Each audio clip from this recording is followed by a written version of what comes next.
3, 2, 1. Okay, we're here. We're live. Hello, everybody. Thank you so much for tuning in. Let me know that you can hear me and see me. Okay, we're currently live streaming over on LinkedIn, YouTube, Facebook, maybe Instagram. Who knows? But wherever you are tuning in from, please leave a like and a comment. Let me know where you're tuning in from. Let me know if you're live or on the replay as well. And as always, leave your business details below. You never know where your next guest or customer may be from. So drop all the website links in. Got something very special today. I wanted to do an AI agent live stream. Obviously, a couple of weeks ago, if you are a regular tuner in, you know that I got Jason Rees, Dr. Rachel Gainsborough on the podcast just as OpenClaw was coming out. We looked at what they were doing. It was really cool. A couple of weeks later, I said we wanted to do another one, an updated one. And obviously we've got a WhatsApp group called the AI Geek Out. And over the last couple of weeks, the conversation has leveled up. It has got proper geeky. 4 people in that chat really stood out to me. And I was like, hey, we've got to get a live going. So we've all come together today. We're going to come in one by one. My first guest has just joined the green room. So I'm going to go and grab him.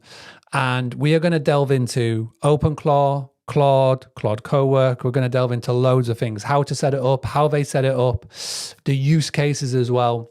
I haven't really given them much instructions. I just said, come with stuff. And that's what we're going to delve into. I'm not going to reveal who my guests are because they are all phenomenal, but I've got a mixture of property owners. So people that are doing short-term rentals, got a vendor, got a PMS owner come in, and everything in between. So this is one you definitely want to stick around for. If you have to bounce and come back, that's no problem at all. We're going to be going live for a few hours. And again, if you want to miss anything and if you want to catch on the replay, this link, save it, come back to it, YouTube. I'm going to turn it into podcast. I'm going to do loads of it.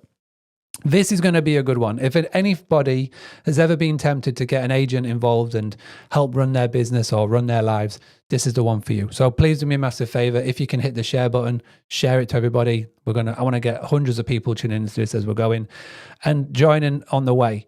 If you've got a question, leave it. If we can't answer it during the live, then I'll get the speakers to jump into the comments afterwards, or I'll go and find them, or I'll ask their agent to do it as well. All right, let me go and grab my first guest. I'm going to just put a little loading screen. What do you call it? Like a holding screen? Little break. Little 10-second, 20-second little break. We'll come back and we'll get going. All right, my name is Max Simpson, founder of Boostly, helping hosts all over the world, direct bookings. Let me go and get my first guest. I'll be back in 10, 20 seconds. Go grab yourself that little drink. Hello, I am Chris Turner, and this is a freestyle rap about why if you are in the hospitality industry and your website is not generating bookings, you need to go to boostly.co.uk. Let's drop a beat. Let's tell you why. I make it up, no script being said. I'm saying gonna get more heads on beds. Yeah, turn up the gas, getting it cooking, because you're gonna turn the lookers into the bookings. You don't need Airbnb, they will go direct, because currently they just step away. They're not staying on your website, and so you don't get the top cash, but that's alright. You can go to boostly.co.uk, money back guarantee, and the clickers will stay, because they're the market leader in web design for the hospitality industry. My mind to yours, and let me say, I hope you're enthralled. I make it all up. Go and book a little call, and you'll be happy that you did. You'll be like, this is amazing. Thank you, Chris. Talking about myself in the third person there. Yeah. Let's see what we do.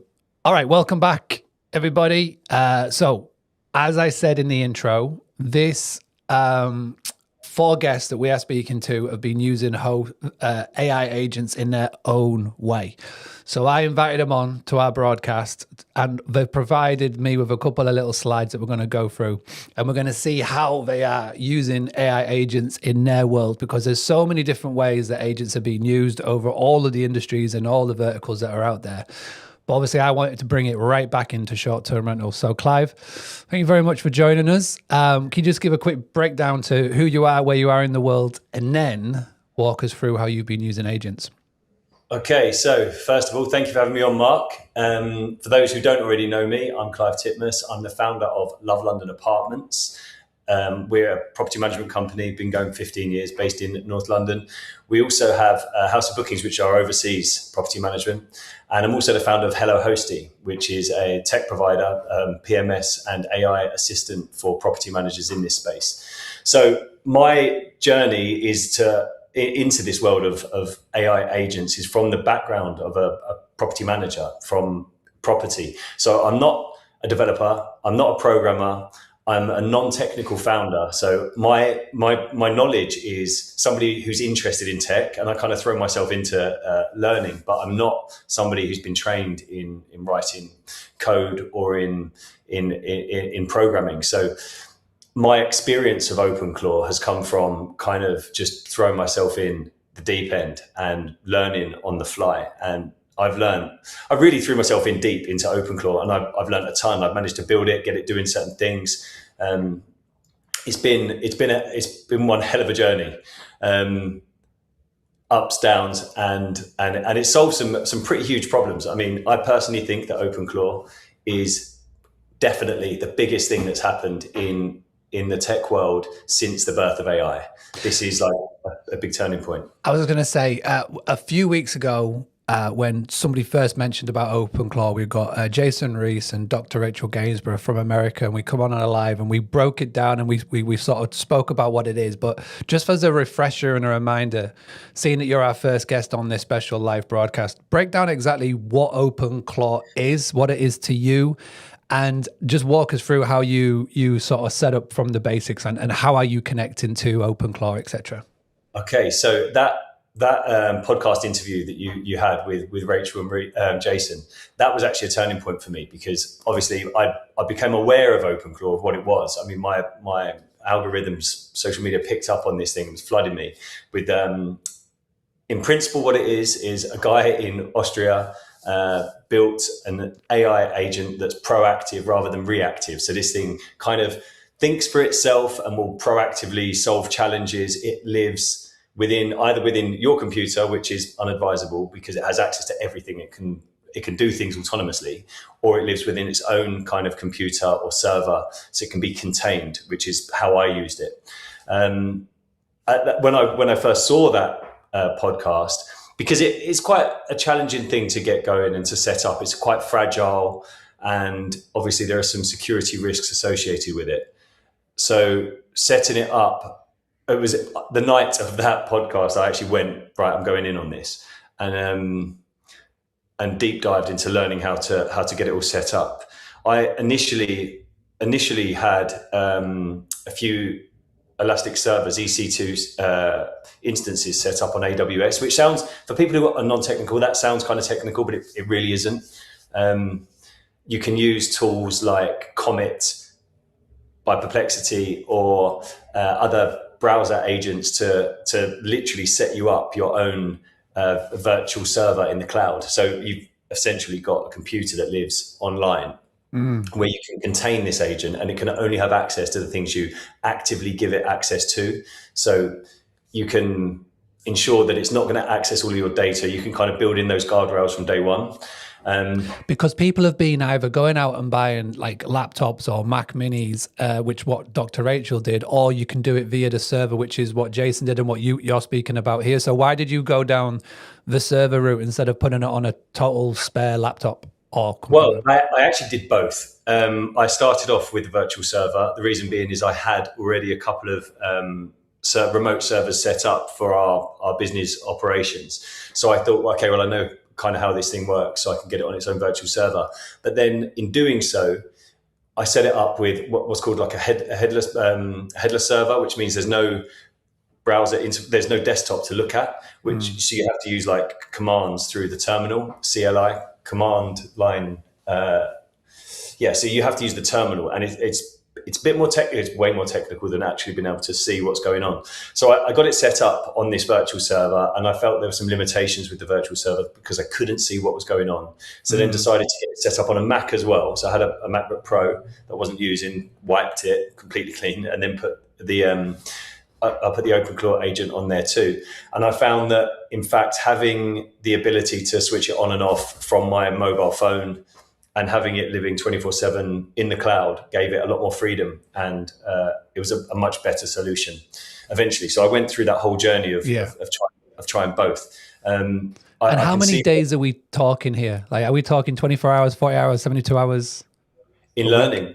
Yeah, as in like you're doing all of this. So you mentioned about the servers, the MacBook Pro. Are we talking hours? Are we talking a couple of days? Okay, so this is a deep dive into my personality a bit. I get obsessed about things. So I mean, I went deep. I had to really make sure that I didn't just throw all my time into OpenClaw, and I still took care of the other tasks that go on in my life and the relationships that exist in my life. So I spent quite a few hours. I would probably say, I don't know, first week I probably spent 20 hours tweaking it and getting it to solve some problems.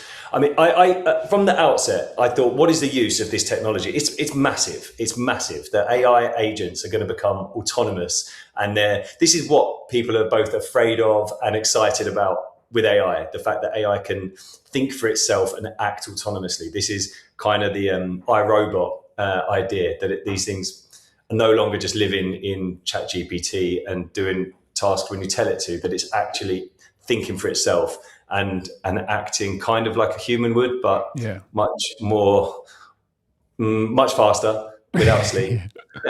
Although you can try to go without sleep, I've tried, it doesn't work. So I set out a few goals. First of all, I said, okay, so there's some things that I want to achieve with this and that I want it to do. And I kind of go through that in these slides, but I set out some goals, and I managed to get it to achieve a few of them.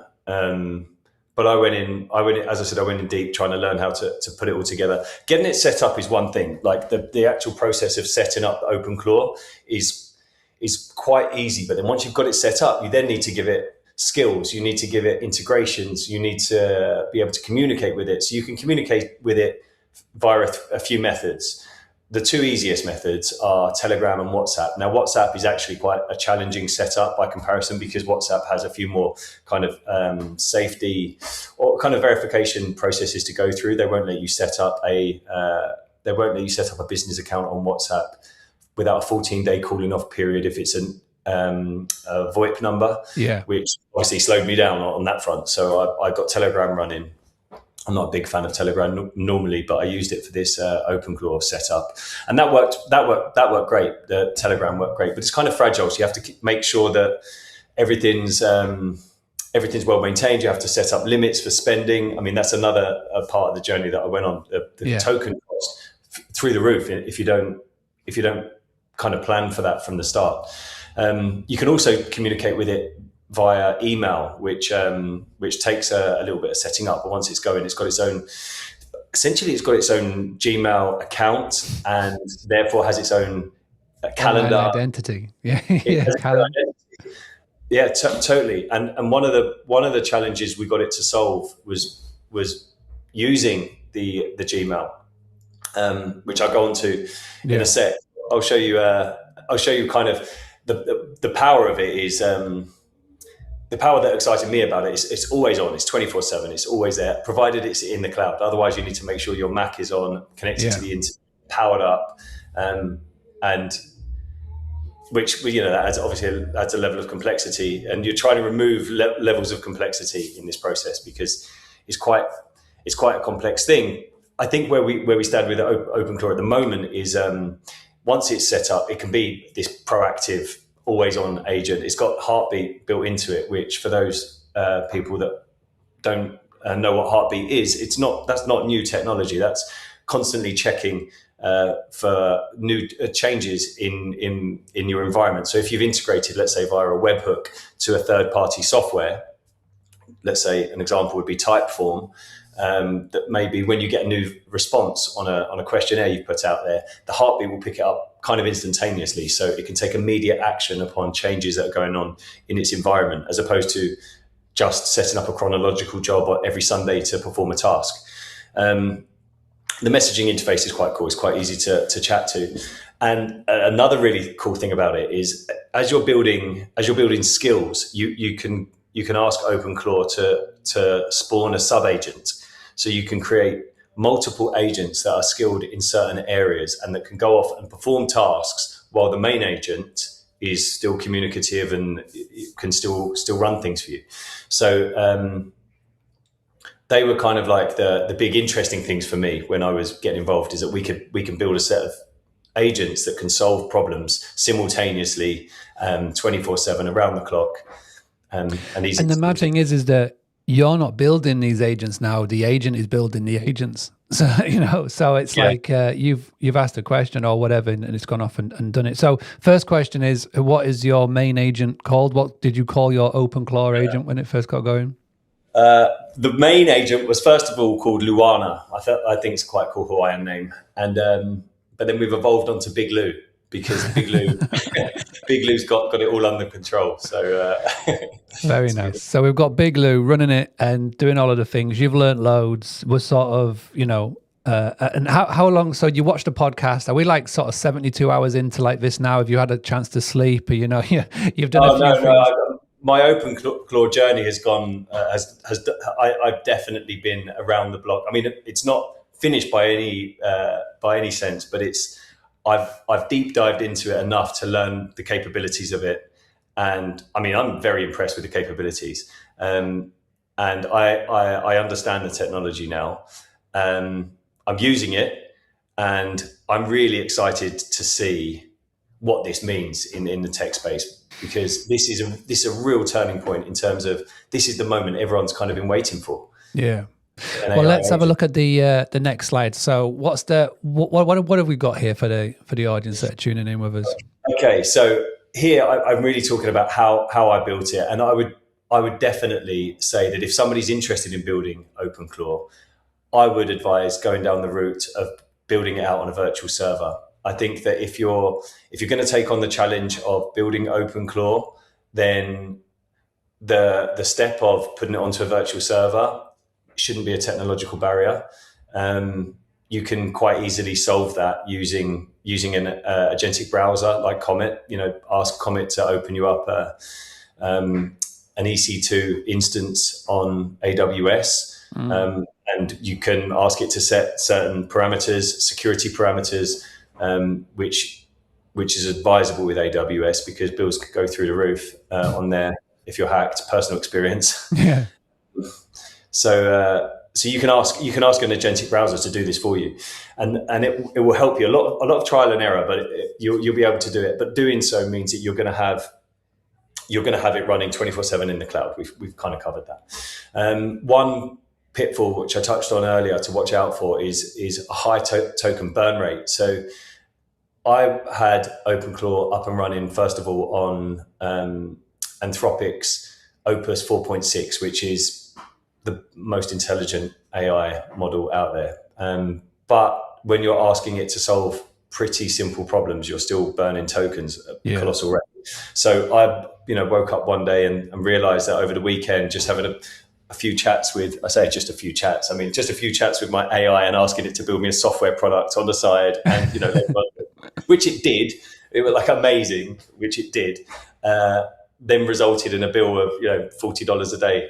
So I thought, okay, so we need to solve this. Then I reduced the AI model that we're running on down to a cheaper token, like Minimax and OpenAI's 4.0 Mini, which is great, cheaper, not free, but cheaper.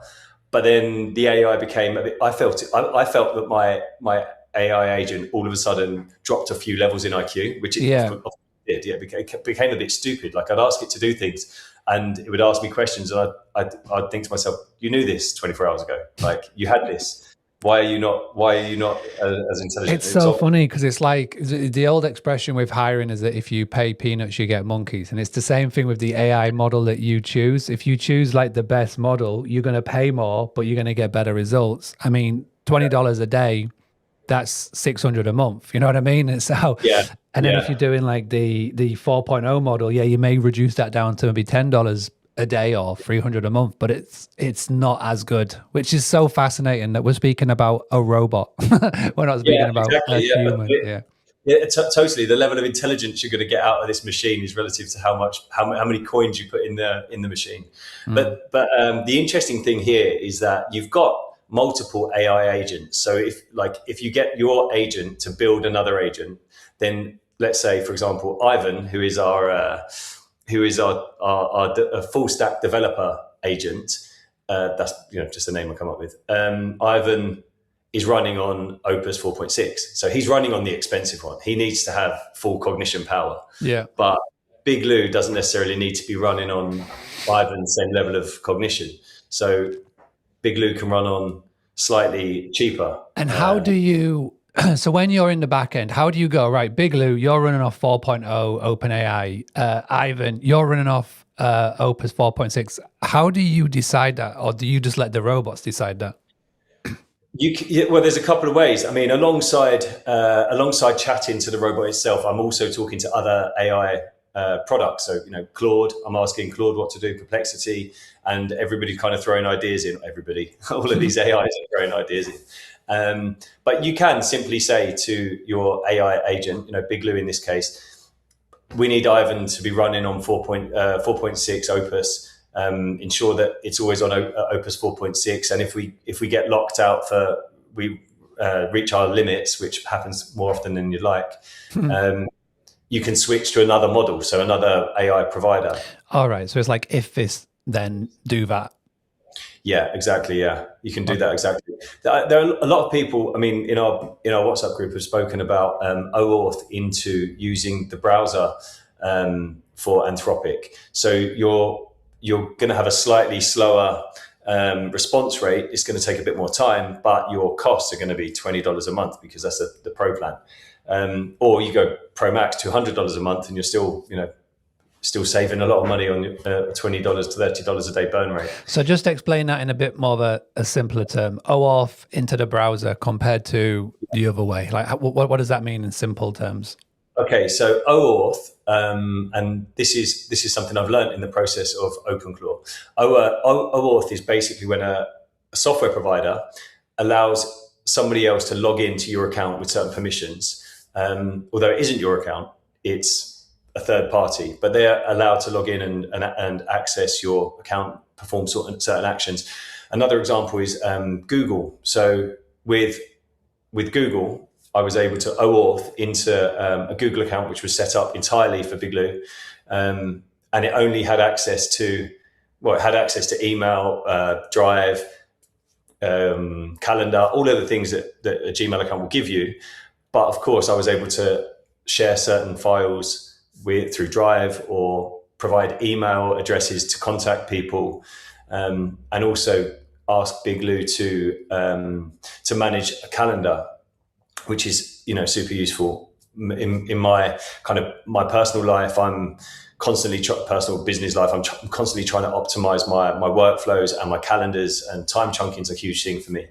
And having an AI help me with that is phenomenal. I mean, Claude does that too in a very efficient way and a brilliant way. But having an AI agent to OAuth into a third party like Gmail is fantastic. So this Big Lou, he's got his own Google account. So he's got his own email, got his own calendar, can go watch his own YouTube videos and all the things. Yeah. So now you've got to the stage where you've set them up. You've got Ivan, you've got Big Lou, you've got other agents working alongside. Like, what's the next level? Like, what's the next slides we're going to look at to now? Okay, so the next slide was the real test.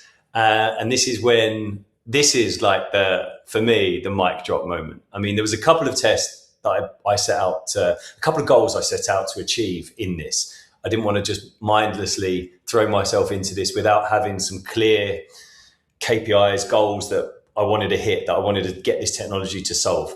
And one of the challenges was multi-party communication to organize maintenance. So this is a real problem in our property management business. We're managing a portfolio of approximately 50 properties in the UK, in London, and we've got maintenance. It comes up all the time. Every property manager deals with it, and you need to liaise with your property maintenance team and with either a tenant or a guest to make sure that there's synchronicity. They can get in, they solve the problem.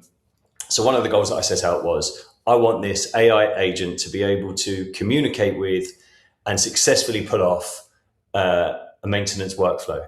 So the test was, initially, I set out with a couple of email addresses that I own, and I said to the AI agent Big Lou, okay, I want you to book in a maintenance job. And I took a photograph of the plug, and I said, this plug's broken. We need to get maintenance out to fix it. Speak to John over at the maintenance company and get him to liaise with Chris with regards to access, and follow up and get it all working. And it booked in a job for about 4 days later, successfully finding a suitable time that Chris could do, that John could do, and it communicated. It followed up on the morning to make sure everyone was aligned, and it followed up afterwards. It carried it off. It blew my mind. And I thought, this is exactly what agentic AI, for me, it's a real problem.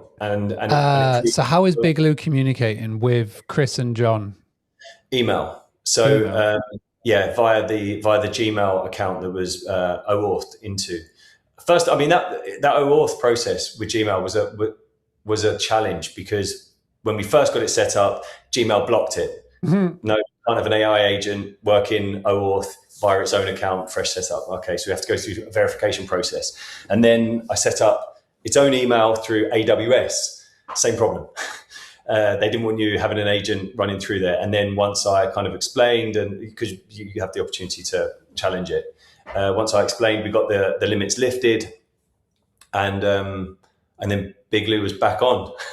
So just in context of time, like, is this February? Is this middle of February? Like when? The last month. I mean, OpenClaw came out roughly, five weeks ago, maybe? Yeah, we did the podcast like a couple of weeks back. So if, for example, somebody's watching this and they're going, oh, I quite fancy this, do you know if Gmail, Google, AWS, have they got a bit more lenient now when setting this up, or is it still as strict and you have to appeal and things like that? They haven't blocked me again. So I think so far so good. They've not blocked us again. So we're still running. I mean, the email thing's great. Do you have a Google account for Ivan as well, or just Big Lou? No, just Big Lou. Ivan, I don't even need to talk to Ivan. Big Lou speaks to Ivan for me. Okay, so Big Lou is the main one. He's the main dog, main AI. So he needs his account. He's Gmailing and emailing Chris and John, who are humans, to go and do a job, and he's basically performed that from you messaging but now has it got to the point where you even have to message Big Lou to say there's a fault? Like, have you even removed yourself from that process, or where are we at with that at the moment?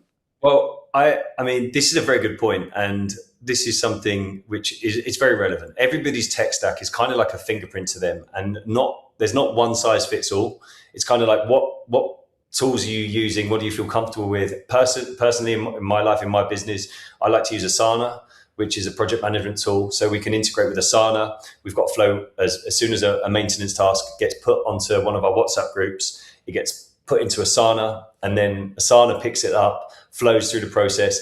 I want to still make sure that we're watching what tasks go out, because we work with a series of different maintenance professionals. So we've got like the expensive rapid response guys. Yeah. Everything going to them. So here's a question. Does Big Lou watch what goes on Asana, and can he write as well as read? Big Lou can write and read. We haven't put it to the point that it's working off of Asana yet. I'm fine with dropping into Telegram, organize this. Yeah. We actually got it successfully running with a gas safety certificate also. Obviously, with certificates, we have to do this quite a lot, and particularly gas safety, because they're annual. Our process with that is we have a company, Civil Saints, we run through, and they organize the gas safety certificates, and that is all via email. So, but, I mean, you can have it working with WhatsApp. We've not set it up with WhatsApp yet. I mean, this is all kind of pipeline stuff. This is what we're looking at in the future. But WhatsApp is a very common tool that we use to communicate with our team. And Big Lou can be in there. So here's a question. Are you, because obviously in the OpenClaw marketplace, you can go and get access to their skills that other humans put on the marketplace to say, hey, try this out. Are you grabbing those skills or are you creating your own skills? Well, during the setup process, we put a few skills in there, but the skills that we've developed are stuff that we've kind of built through the process ourselves. Yeah. And in terms of like you said earlier, that it's going out watching YouTube videos and stuff.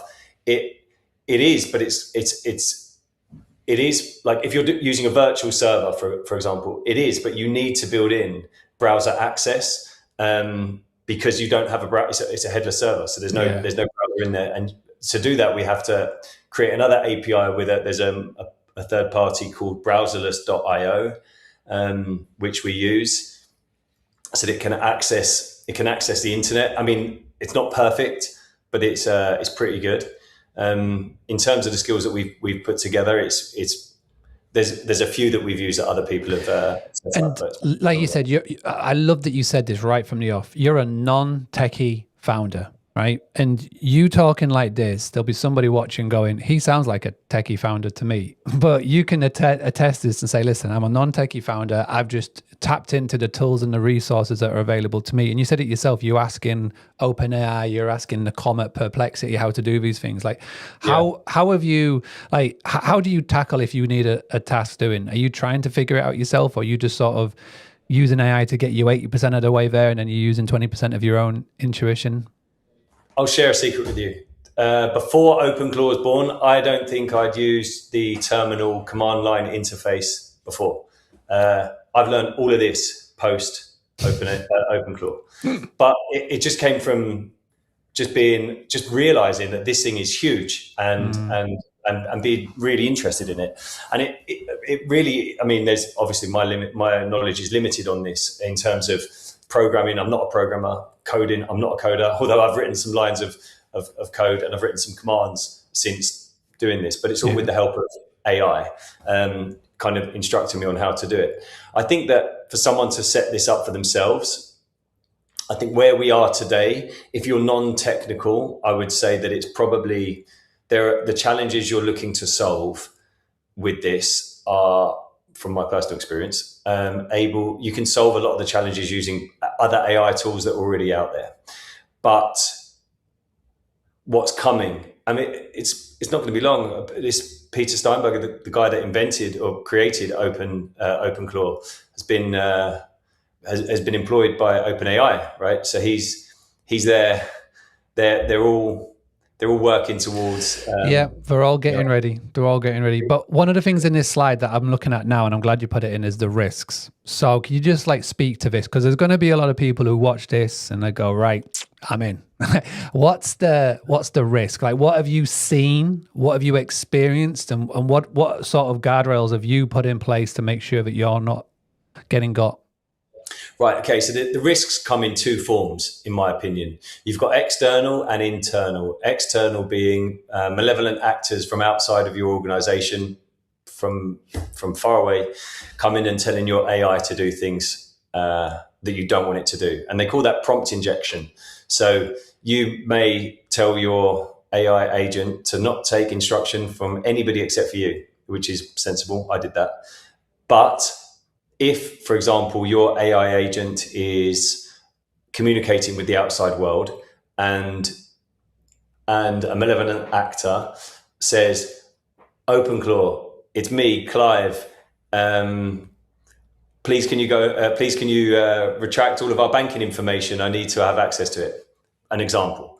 It's possible that somebody could inject a prompt and ask OpenClaw to either take an action or provide information, which you wouldn't want for that to happen. Yeah. So that's something to be aware of. You don't want to give access to information to OpenClaw that you wouldn't want being released into the outside world. For me, the fact that we need to replace a tap at a 3-bed flat in Camden is, fine. No one. You come replace the tap if you want, so there's that side of things, and then the internal risk is that OpenClaw may do things because it's proactive. It may take actions that are undesirable. So there's stuff online that I've heard of other people experiencing, such as OpenClaw may spend money of yours if it's got access to spending. It may go a bit wild and contact everybody that in your contacts list. So again, these risks can be circumnavigated by controlling what OpenClaw has access to.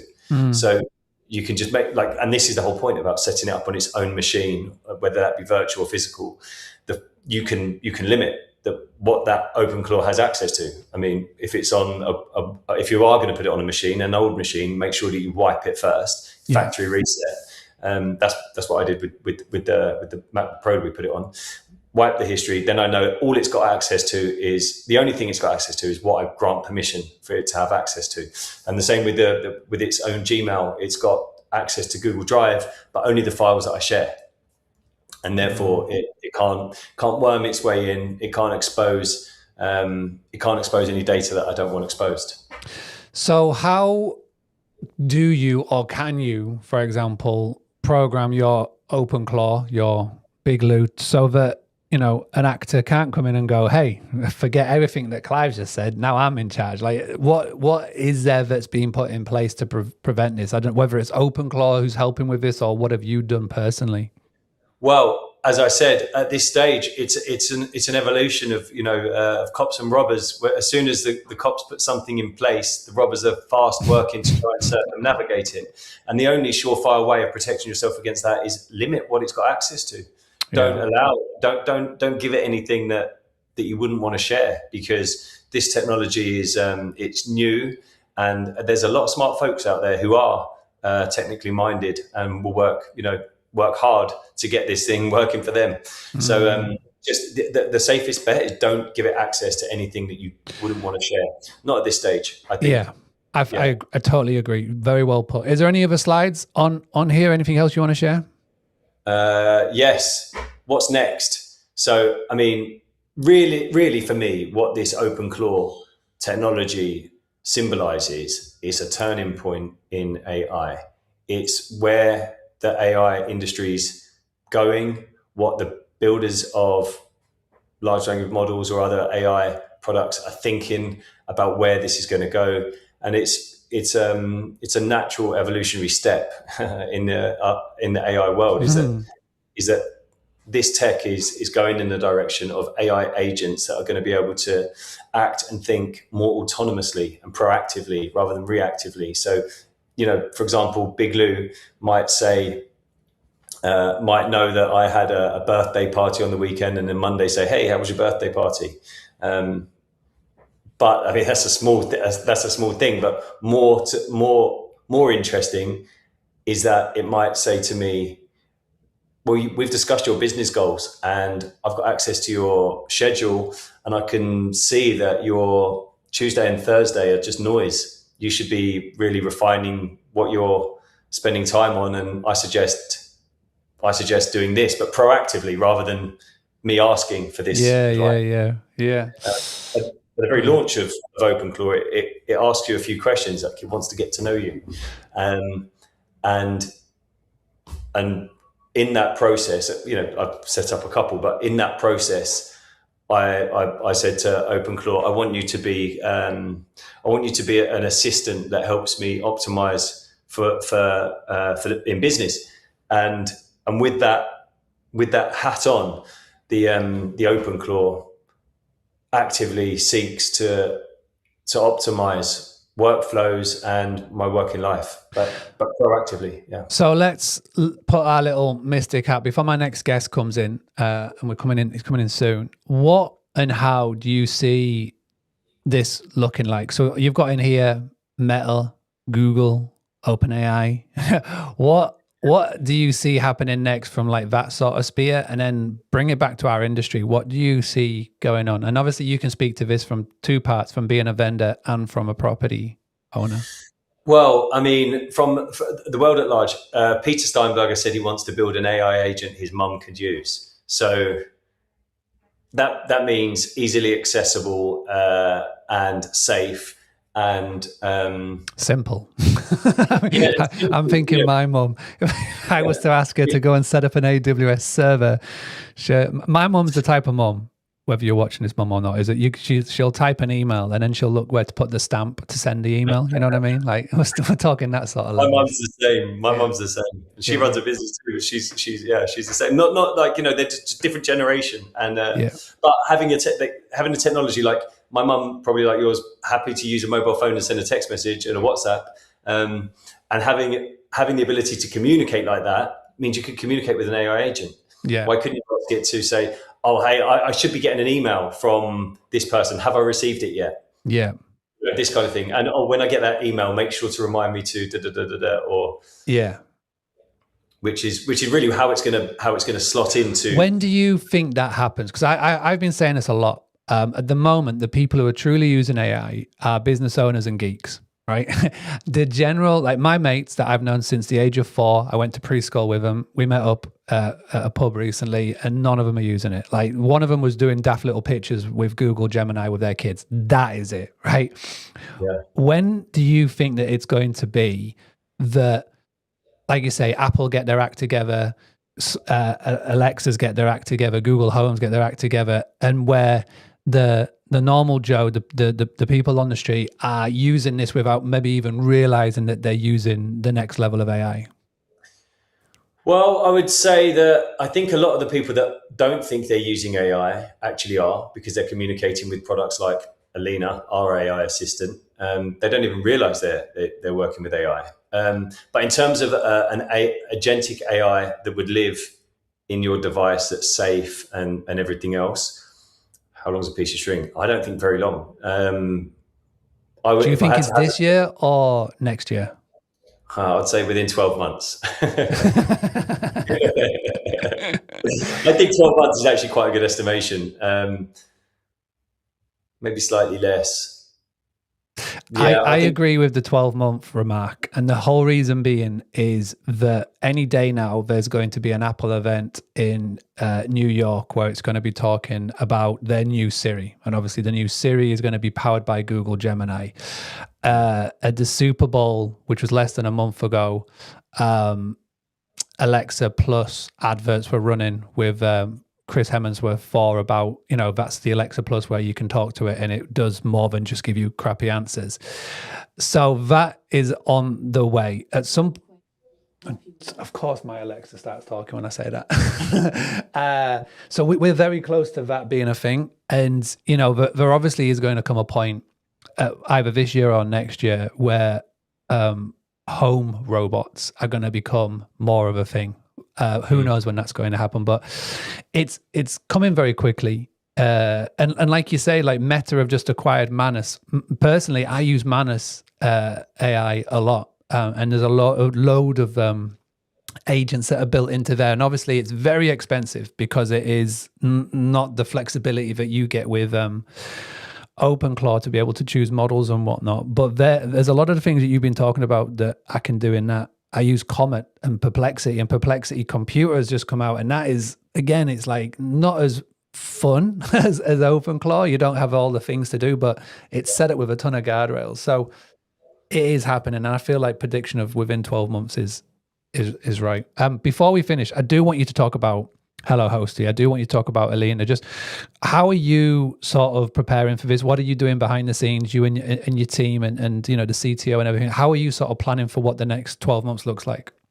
Well, I don't want to give too much away, but in terms of what we're thinking, along the lines we're thinking, I think a bit can be told about the goals that I set out to achieve with OpenClaw, because as a property manager, I get to experience better or worse, I get to experience all the problems and challenges, and those are the challenges I'm looking to solve with this technology. And I know that it's possible now.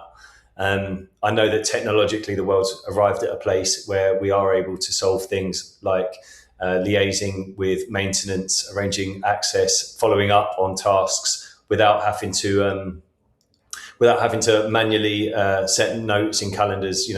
AI agents can do this. So in terms of what this means for Hello Hosty and Alina, I think the the natural evolution from chatbot to AI assistant, agentic assistant is what's on the cards. It's just a question of time, and I think that what's happening right now is definitely the biggest thing to have happened since the birth of AI. And another milestone, which you touched on a moment ago, that I'm really excited, and I'm definitely in the camp of excited about this rather than scared of AI. However, robotics is a little bit more scary, because then it gets into the physical world. And when the cost of building robots comes down, is when we're really going to see a shift in human experience. Yeah, I feel like by the end of this year, we're going to be numb to the fact that there's going to be driverless cars, because obviously the way that is massively evolving. There was a big conference over in America, in Vegas, at the start of this year, and they showcase all the tech, and the amount of driverless cars that were on show there was insane. And very soon there's going to be these Tesla driverless cars going around, and he's going to sell them for like 20-30 grand. So I think by the end of the year we'll be numb to that, and that'll be like the paved way to go, oh yeah, sound is like a robot walking down Oxford Street. Yeah. and that will just pave the way for that. But fascinating times. Buddy, thank you so much. So for everybody who's watching this, in a couple of days' time, we're going to actually all meet up in the real world. I know, real world. We're going to meet up, and we're going to be having an AI agent day in Clive Studios and co-working offices, which we're very excited for. So prepare to look out for our takeaways from that. We're going to have 10 to 15 really cool minds who are looking to build agents, and we're going to be doing some cool stuff. So prepare to look out for the pictures after that. So Clive, thank you very much for putting up the space, and we're looking forward to it. Any final words before I let in my next guest? I would just say, if you're interested in this technology, go out and play with it, because through play is where you're going to learn how to implement. Have you got a question for the next guest? I'm not going to tell you who the next guest is, and they don't know that you're going to set this question. This is like a bit Stephen Bartlett. This is a bit like Diary of a CEO. But have you got a question that you would like to pass on to the next guest that I can answer in the next section? A question for the next guest. So the next guest is going to be short-term rental world, technology world, and I would say a good question to them is, what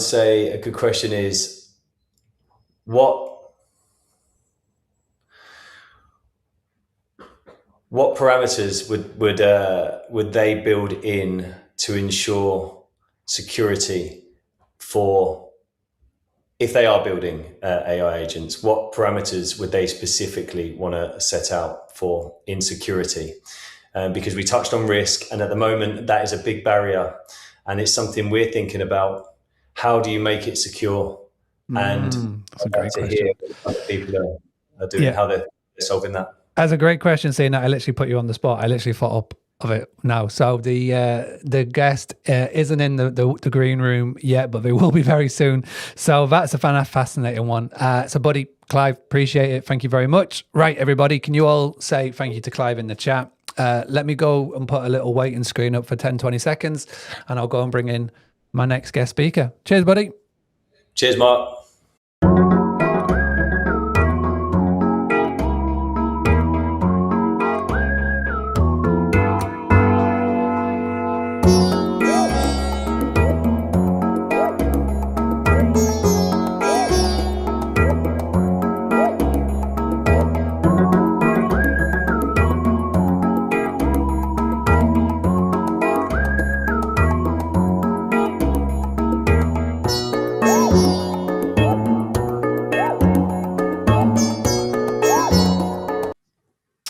All right, everybody, welcome back. As promised, I've got another guest with me in our special little agent live stream.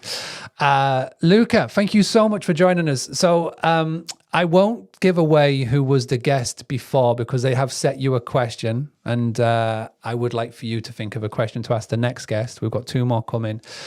But what I really enjoy about this is that the guest before spoke about AI agents and OpenClaw from a property management perspective, right? And obviously you yourself, you've got both hats in both the games, but as a founder of a property management software in Journey, I would love for you to sort of talk to that from like a vendor point of view, property management point of view, and just personal life and everything else and how you're using AI agents. So just to get started with, Luca, could you just please give a bit of background on yourself and let us then know your journey into the world of AI and AI agents, if you could be so kind. Yeah, definitely. I'll try to make a long story short. But first of all, thank you for having me here. Excited to be here, to see you again. So to give you a little background by myself, I've been in property management pre-Airbnb era. That's kind of how I started pretty while back, and then scale a property management Airbnb company with about 300 properties. This is about like almost 4 years ago now, and then slowly start building more and more technology for ourselves because we felt like the existing tech stack and tech provider didn't solve for our needs, which I think in the property management you realize that everybody has like very unique needs.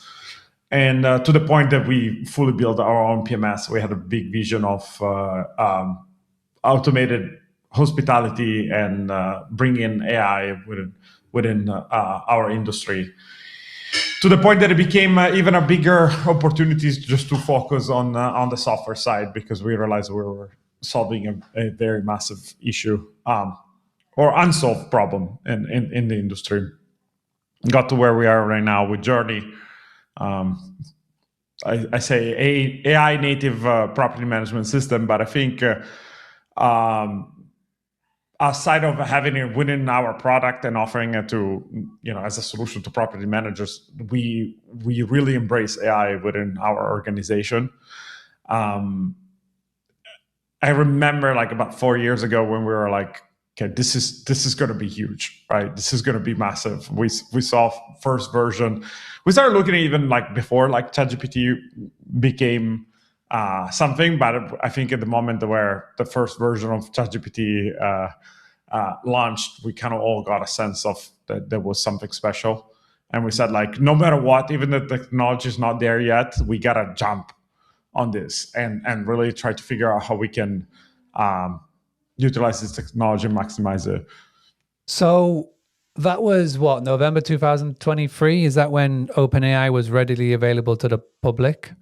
Yeah, that's correct. So how has like your journey been since, no pun intended, but how has your journey been since like November 23 to what now, March 2026, like over the past sort of couple of years? What's been going on? How have you been adapting to this technology that is rapidly changing?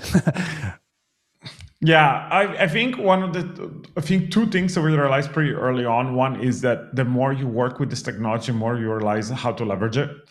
And I think the more you realize that even if LLMs were to stop developing today, they're completely underutilized. And one of the ways to leverage these LLMs is to learn how they think. And so you can maximize the output of these LLMs, and once you learn that, build the proper infrastructures around it. Translate it is like giving proper context, giving proper tools. That's when they become really, really powerful. So and one of the first things that we realized like super early on actually was that when you specialize these models with an isolated like knowledge base and specific tools, they become extremely powerful. And so that was kind of the first version of AI agents. In fact, like I don't know if you, think you kind of follow what we've been doing, but we used to talk about AI agents already early 2024, right? Where people, and I even wrote an article. I said like AI agents are going to become massive in the future, and sure enough, now it's we're kind of seeing it all over. So that was kind of like our first understanding, and so we kind of utilized the concept of agents from the very beginning to accomplish very specific tasks. And then we allowed those different agents to interact with one another. And we did that both from a product standpoint, right? Like our product has multiple agents that do different functions, but also inside of the organization, which is pretty awesome. I remember doing a podcast with you and a couple of other peers from the industry. It was probably 2024 where we were talking about this, and obviously like ChatGPT at that stage was very new. And I remember you talking about the word agents, because at the point it was all chatbots. And this industry has very quickly evolved from being talking about AI as a chatbot, i.e. replacing chatting to guests, because we all know how frustrating that is time and time again, to now we've got to a point where it's not so much a chatbot, but it's like a proper agent that is running businesses. And you called it, like I say, you called it way back when, like, I'm sure it was early 2024. I need to go onto the internet to find out. But that is now 2 years ago.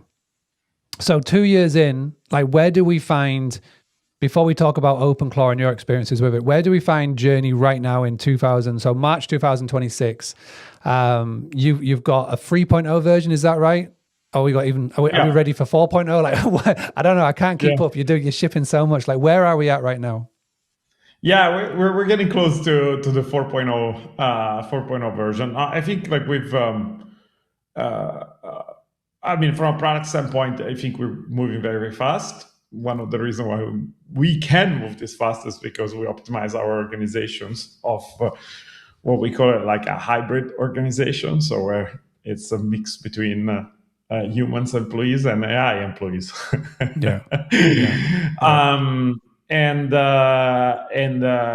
So I think we're being very innovative from day one, especially on the AI side. One of the things that probably Journey was lacking in the beginning was like this 10 years product maturity that some of these other players had, and I think we kind of like stayed quiet, which for us feels like forever, like about 6-7 months where we really focus on just like core PMS product maturity.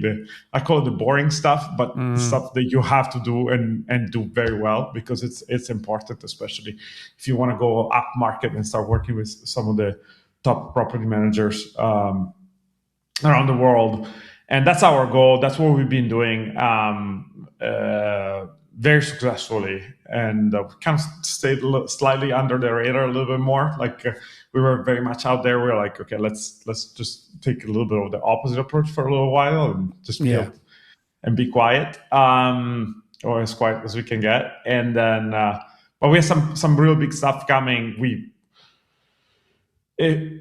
I think the evolution is going from just this like AI, I guess, agents / chatbots that we're able to accomplish a few different tasks within your organizations to something that can elevate your organization and actually deliver value.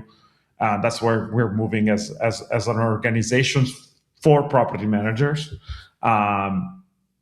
We, almost like value as a service, or instead of like type of instead of the SaaS. Yeah, I like that. Exactly. So exciting times ahead on that front. So let's dial it back a little bit. Obviously in the last session we spoke about OpenClaw with our guest before you, and how he has set it up within his property management company, and he also has a vendor business as well. And it's interesting to see what he's done. So how did your journey with OpenClaw begin, and especially like specifically OpenClaw? Because as we realize there's more than one AI agent, but with OpenClaw, how did your journey begin? When did you discover it? Like, how did you set it up? Just walk us through like your journey. Well, we cannot promise ourselves as an organization to experiment a lot. So honestly, when I saw the boom, like a lot of people talking about OpenClaw, I couldn't see what was so special about. I was like, that doesn't seem like anything really new. Yeah. But I'm like, let's test it, see what happened. So we actually did it on a Raspberry Pi. It's even cheaper. So like complete isolated environment. Obviously, it's a powerful tool, but it's also can be dangerous. You don't want to just give it like your personal information and install on your computer if it's not on a completely isolated environment, unless you're like a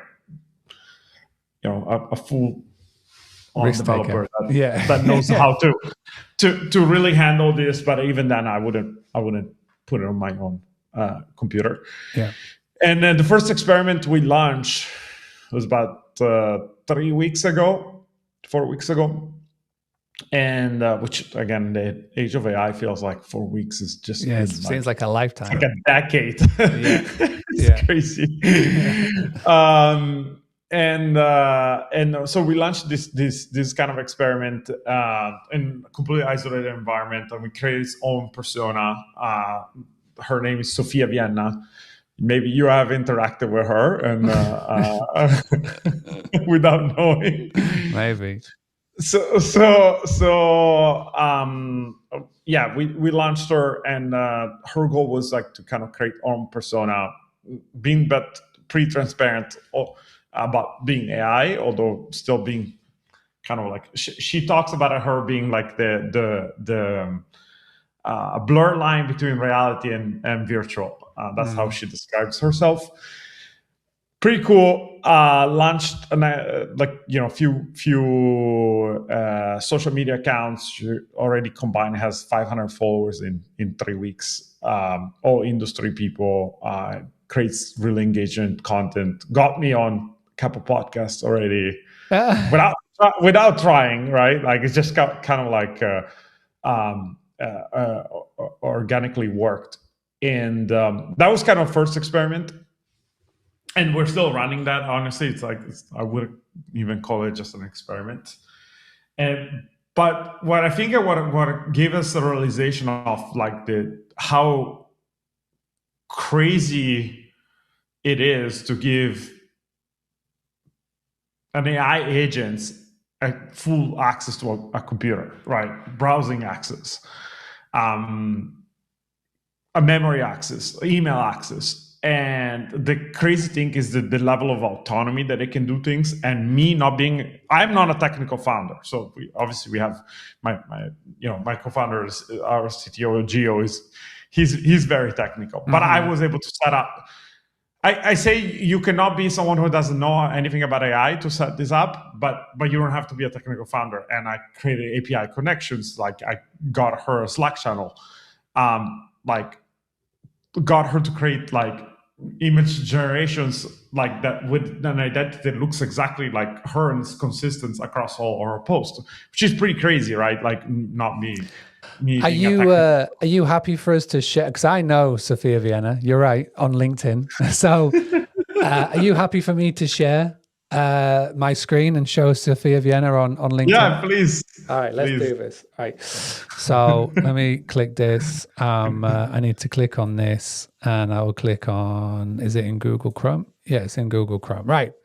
So this is Sofia Vienna. This is the AI agent or OpenClaw that Luca and the team created. And I know when I saw Sofia Vienna first, because I saw her and I was like, oh, I didn't realize Journey had hired somebody new. And I was like, that image looks a little bit AI, but hey, let's run with it. Everyone's got these AI images at the moment. So talk us through how you created Sofia Vienna. And so you created a LinkedIn account. How did you create a LinkedIn account? Did you like set up our own Google account? Like, how have you managed this?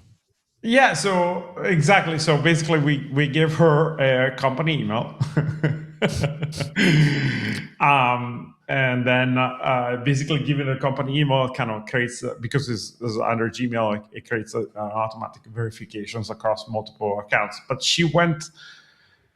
I set it up. The initial setup is a little bit like tricky. I think that's where you kind of need, I don't want to say like you need some coding experience, because I don't have any, but I was literally like, because I didn't want to bother my tech team.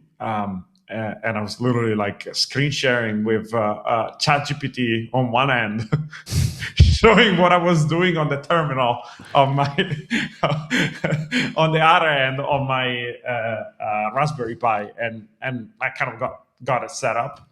Then I had created integrations with the messaging app, Telegram. Telegram, thank you. And so basically my goal was I only want to talk to her through Telegram. I gave her Google Drive access so she can share files to Google Drive and so on. It's like, go ahead and create your LinkedIn profile. She went and honestly started doing it. So it set up its own LinkedIn account. So it went to linkedin.com, it created an account, did all of that. All of it. Wow. And then what other I never logged in on her account. No. So only she can log in. What about Instagram, Facebook, or has she just done X? Has she done all of that? She for now we're only on Instagram and LinkedIn. Yeah, LinkedIn. And she has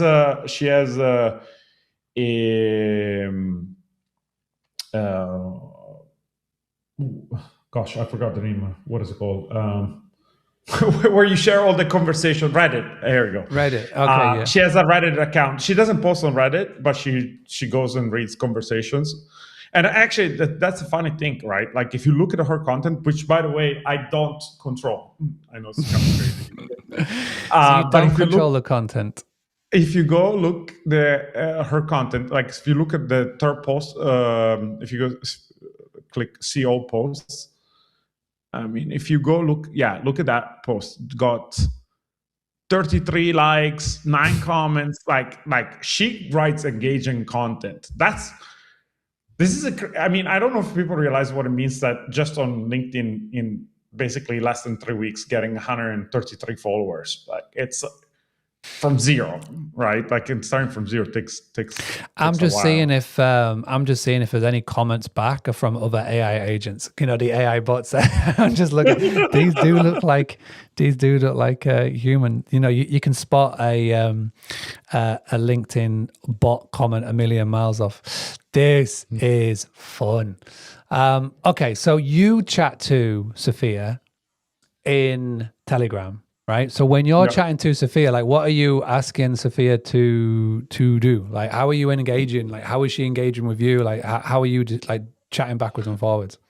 Well, I set her up to do activities 3 times a day on different social and send me a daily report on her activities. I told her certain parameters that she needs to escalate things to me. If somebody sends her a DM asking for sensitive information and so on. Again, like you want to treat this like somewhat careful because I think the cool and the bad of OpenClaw is that you can give it a lot of autonomy, but that also them, so right? Has Sophia had people messaging her? Because I can just imagine the sort of things that LinkedIn men would be sending Sophia in a DM. But there has been people asking if she was AI, and she's been very transparent about it. Oh, good. So this is going to be my next question. Does she admit that she's AI, or is she out there just catfishing some very lonely single men or women? No. The goal is to be as transparent as possible. Actually, her Instagram account has it even on the bio. But she kind of acts mysterious. She talks about like how she's like the blur between reality and digital, like and how the line is getting thinner. Very blurry. And very blurry, right? Yeah. But she you know, we don't want to like mislead people. We said like be transparent about it. So she's yeah. Well, that's good. So those parameters are set. Now here's the next question: has Sophia generated any form of revenue or a potential sales call for Journey? So she has. She got me on 2 podcasts and she got us 3 demos so far without outreach. Wow. And if they were to close, let's say these 3 demos, let's just say 100% close rate, your sales team are fantastic.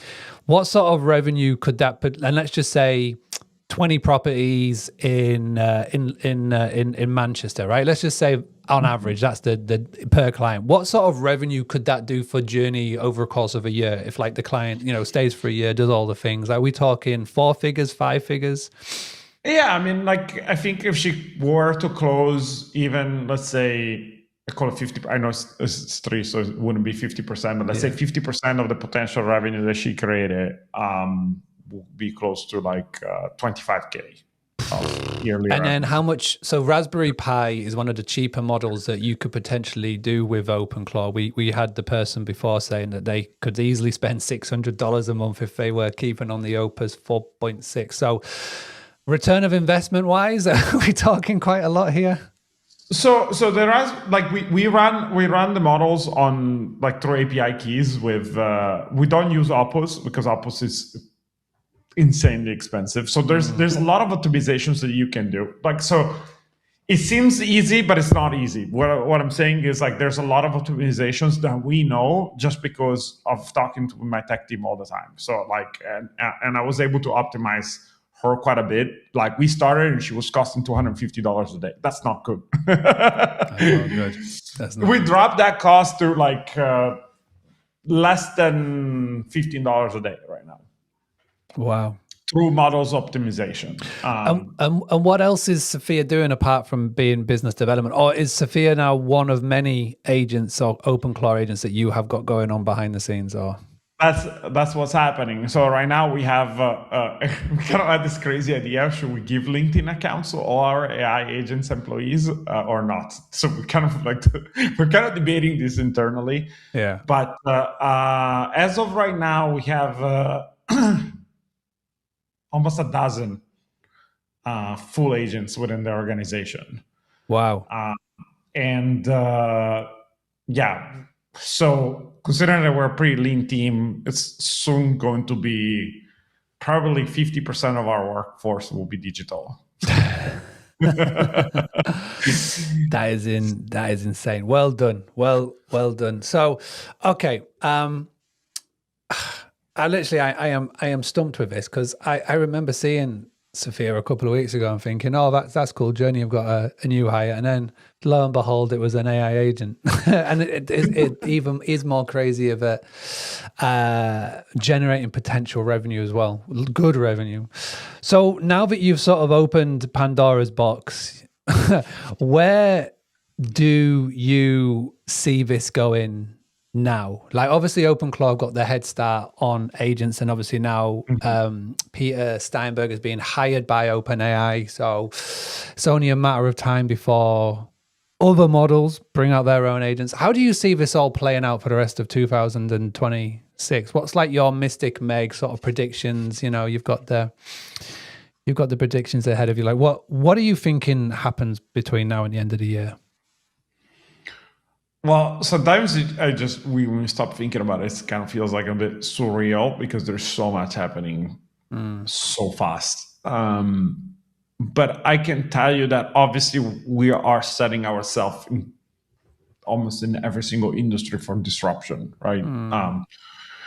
But it's also going to create some of the most amazing opportunities ever. I think, which is very interesting, especially I say for the short-term rental industry, but also like in general there's a very key team size and stage of companies that are going to benefit from this the most. So when you're large and established is the worst place to be in this moment. That's I don't want to be that.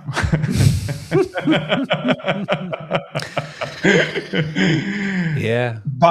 But if you're anything between kind of like in a pivotal moment or even earlier, it's a great time to be. And what I think is also very interesting in the short-term rental industry specifically is that these tools are going to enable small teams to do more at a much less cost than large teams.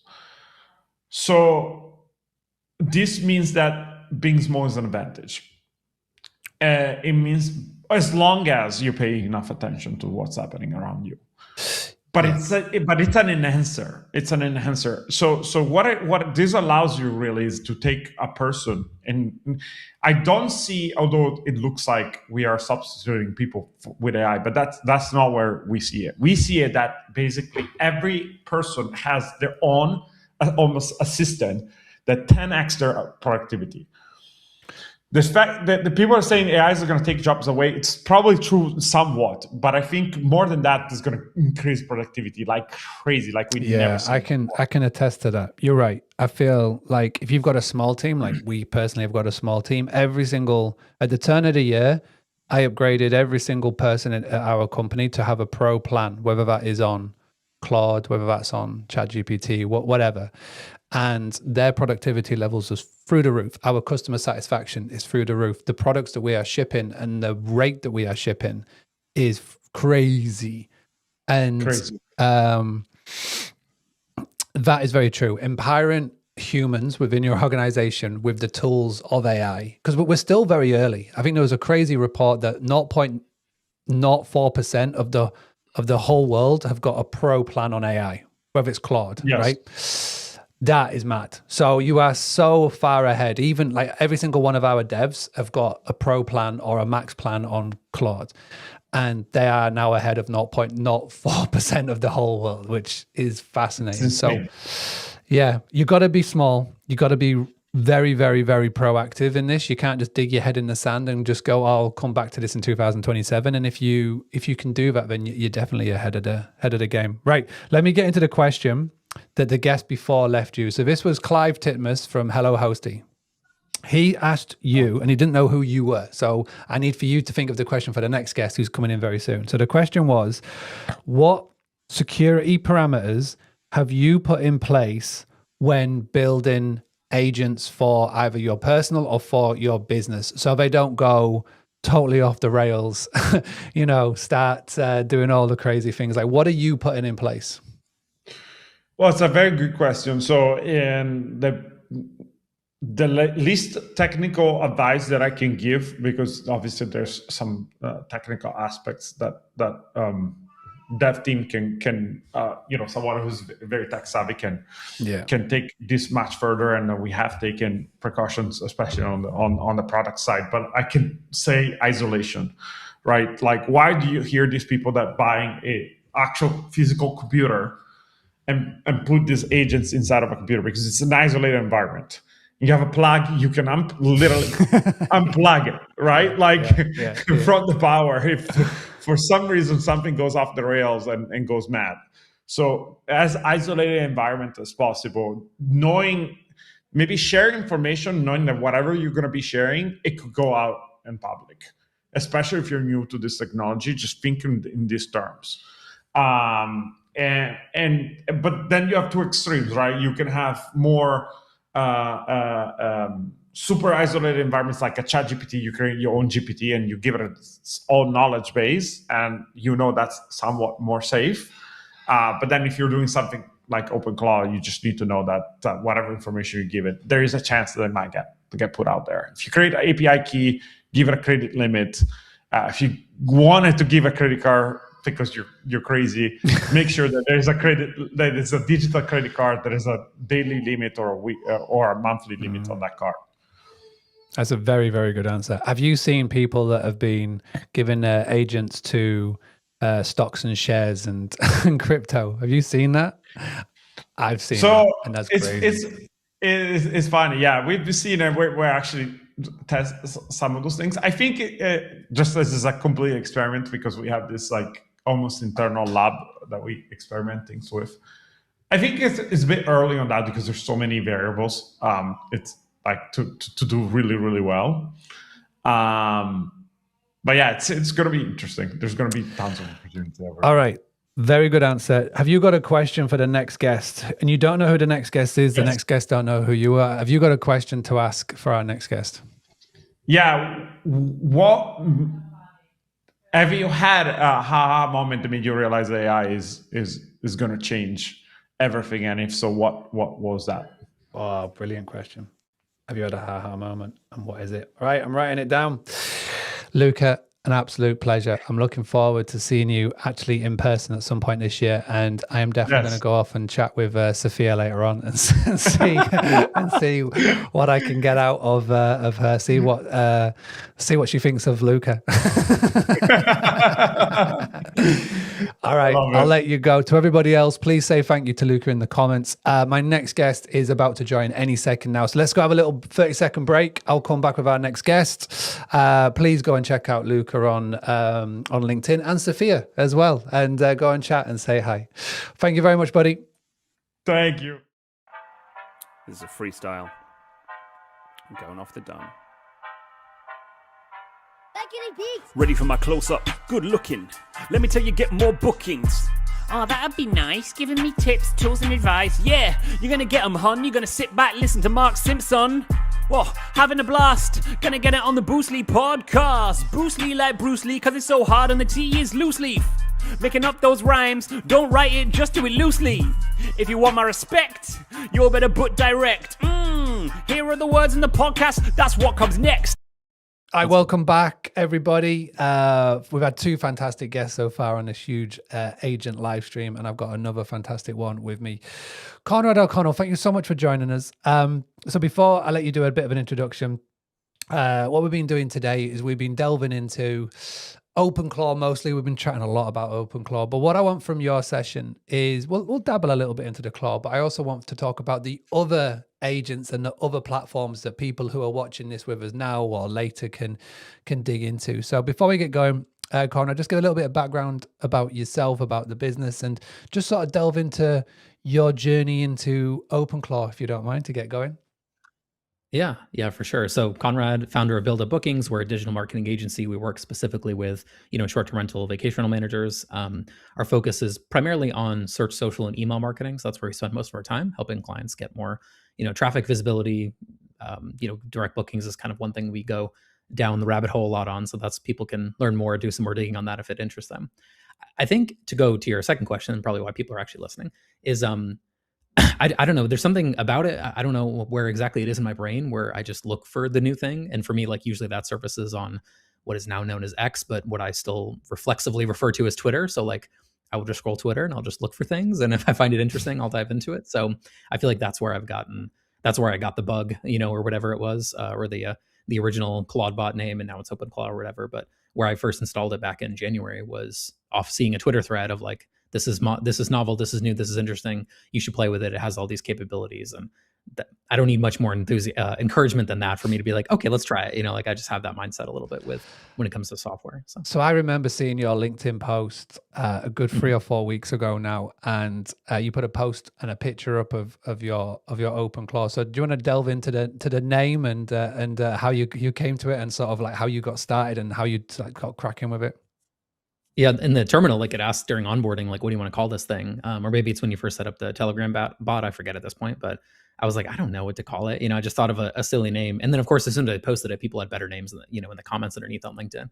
But I think I was going golfing that day or the next day, and I was like, all right, it'll just be a golfing lobster. Like no one else will have that, right? So I called it Bogey Bot. So I like alliteration if you haven't got that yet. You can build up bookings, all these kind of things. Bogey Bot. So we got the Bogey Bot. So how did you set it up? Did you go and dust off an old computer that's in the office, or did you go and do the servers that a couple of other people are doing? How did you go ahead and set this up?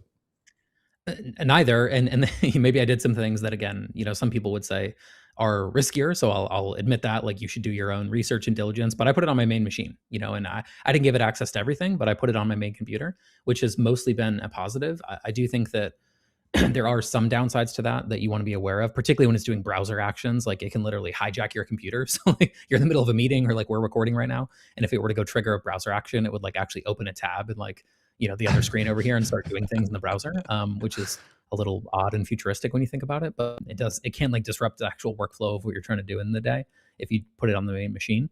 But for me, honestly, it was just not having the desire to go and mess with servers, configs, and all that kind of stuff. And I actually think having it locally on my machine is safer, because I can actually sort of keep an eye on it, look at it every day, et cetera. And I just don't have another machine handy that I could put it on that I feel like would actually be ready to go. When I'm done with my computers, I typically sell them. I don't have a lot of backups. I have one backup, but it's in use by my kids, so I hesitate to. So this is fascinating. So you give it to your main computer, right? So how do you decide on what it can and can't do, what it gets access and it doesn't get access to? I was relatively, again, this is like maybe my personal tolerance for risk is higher than other people. I also think I have really good, like, operational security on things that I would, be worried about it doing, for example. You know what I mean? Like, for example, I didn't give it email access. So that's one line that I did draw where I'm like, okay, that probably seems like more bad than good. I have done that with other tools like Claude, for example. I have done that in read-only fashion, but I did not do that for OpenClaw. But I mostly gave it access to things that are local on my machine. So obviously like file folder structures where we have reports or where we have different information. I did give it access to like Basecamp, which is our project management system. A lot of people use something like Asana or something like that, but that's what that has access to there. And transcripts. So like when we do calls, everything is transcribed. The particular software we use for that was called Granola. I know there's a lot of others out there that do something similar, transcribe. I think you've talked about some of them before. So that's what I more so gave it access to. Because again, if you think about it like a personal assistant or something like that, you may or may not give a personal assistant access to your email inbox. That's more of a depends on what they're doing type thing. But they for sure would have access to like your to-do list, your calendar, your meetings, notes that you have from those things, your task list. Those are things they would have access to. So those to me felt like the way to go. So that's where I started for sure. And before we talk about Claude and the other agents that are out there now, how are you using it? So you give it access to transcripts, which is great.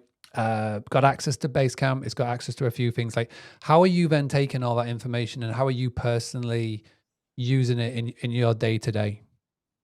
Yeah, the first use case I had, and this has been refined a little bit since when I first started with it, but again, on Twitter or X or whatever, I saw a thread originally where someone was like, okay, you've seen all the hype threads, like zoom out from that for a second, pause for a second, take a breath and say, if I was going to hire someone tomorrow and they had, I wasn't paying them anything basically, or I'm paying them virtually nothing, and they could just help me with things, what would be the things they would help me with? And that reframing sounds simple. Like everyone would nod their head and go like, yeah, of course, like that's what you should be doing.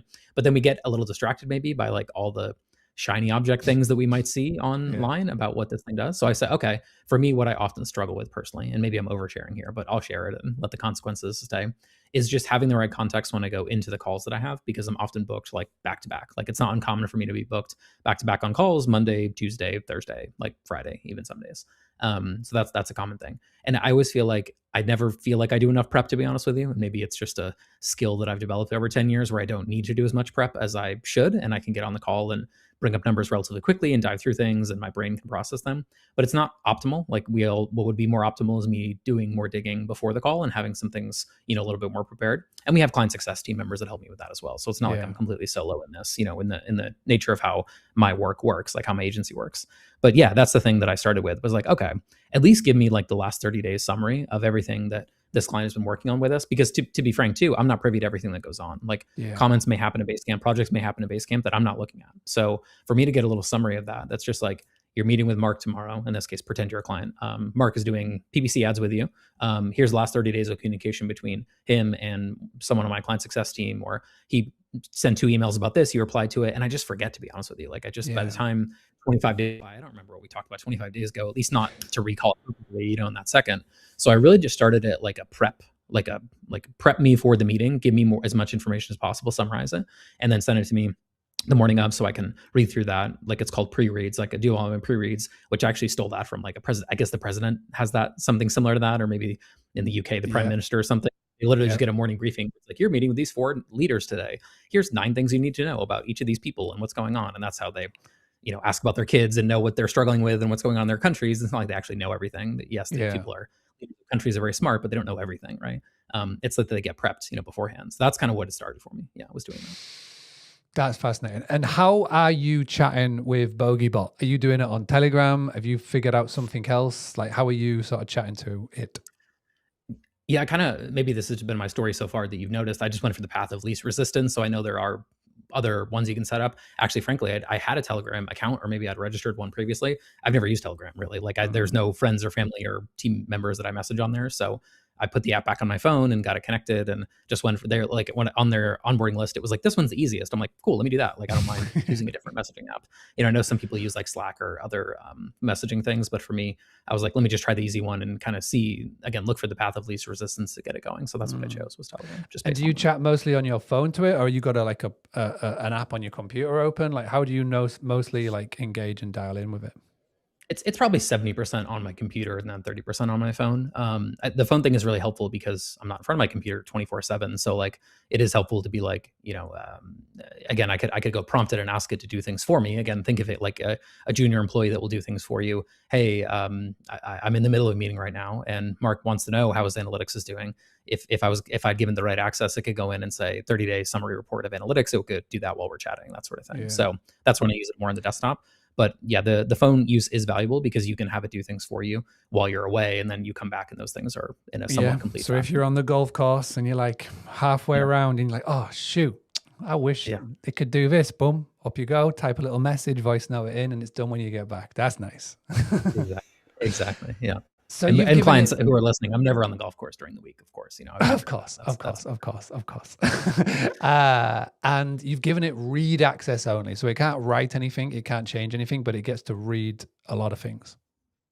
Yeah, at least not in my email. It can read into or it can write into Basecamp. It can write into like Calendar, for example, a few things there. But I did stop one step short of it where it can't write an email for me, but it can, read the emails and go through everything in Calendar. It can go through everything in Basecamp, et cetera, and the transcripts. But the only thing it can't write into right now is email. But I don't know. I don't worry about that too much, to be honest with you, like at giving that permission, because maybe it's just me not being as concerned about it, or you see a few horror stories, but maybe this is just my personal tolerance for like, putting a little more risk into it. You got to figure out what's fair to you or what you want to do. But I wouldn't be opposed to it now that I understand how it works better. Fascinating. And this is what I've loved, is that we've had 3 different people on so far. We've got 1 more to come. And every single person has done it a different way. And that's fascinating. So there's more than one way to go about this. And the next thing I want to ask you about, and this is what I really wanted to home in with you, is about the different agents. We've obviously chatted about OpenClaw a lot so far today, but there are ways and means that other companies are now catching up, Claude being one. So just break it down for us, the Anthropic and OpenAI and Google. Just break down those companies for us. And then what have you noticed more with Claude ever since Peter Steinberg decided to go with OpenAI and not, a Meta or a Anthropic? Yeah, so playing with both these platforms now, the one I can feel like I can speak most confidently on is like the co-work platform specifically within Claude. Obviously, there is like a Claude Code that's probably a little bit more meant for developers. Yes, there are many non-developer use cases, but it's a little bit more intended for developers. I am not a developer, don't pretend to be one. So again, 90% of my use case of the Claude updates have been in the co-work function specifically. Here's the analogy that I've been doing, or I came up with this the other day. I think it's the right one between these two platforms if you're considering both of them. OpenClaw is kind of like a race car.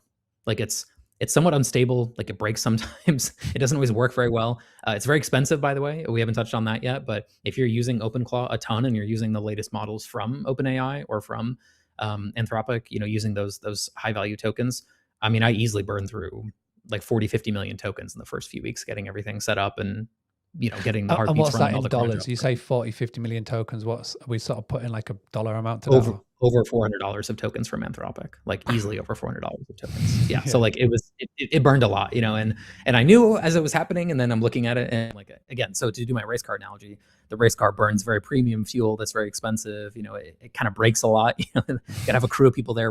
That's it. That kind of thing. That's kind of how I feel with it. And then Claude, to me, Cowork in particular, feels like a Mercedes-Benz, or a BMW. It's a very premium thing that just like everything works out of the box. Maybe it's not quite as powerful as a race car fast. It's not that, raw on the edges. It doesn't do the same sort of unhinged things that you could try with OpenClaw, but it's a much more refined sort of experience. Like it feels very predictable when you're asking it to do things. And that's honestly where some of my use cases have gone to is like, well, I want a polished presentation. Claudebot. Excuse me, let me try that again. Claude Cowork is the one, there's too many names here. Is the one that sort of doing that. A lot of my like day-to-day, like quote unquote knowledge work has really transitioned into that platform. And they've added some things over the past, like literally the past week as we're recording this, that are really moving more in the direction of OpenClaw. So for example, Cowork added scheduled tasks a week ago. So those pre-reads, I'm now realizing that I can do them. And I set up one to run in both systems actually this week to kind of compare and contrast between the two. And honestly, I'm really liking the ones out of Cowork better than the ones out of OpenClaw. So like that one, I'm turning off OpenClaw and focusing on Cowork using that pre-read system. So with Claude, you can connect that up to Basecamp. You can connect it up to all of the places that you already were connected in OpenClaw.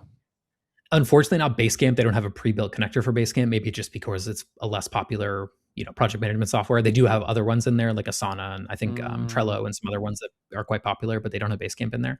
I did end up finding like a third party sort of connection, with Basecamp, but it wasn't an official one like in the Anthropic, database. Yeah, because you can do it via like Superbase, or you can do it via like a third party. So you can go, because I've just done Airtable into Claude or wherever via Superbase. So it pulls it all and it moves it around, and you still get the data. It just got to go a little bit of ways to get it.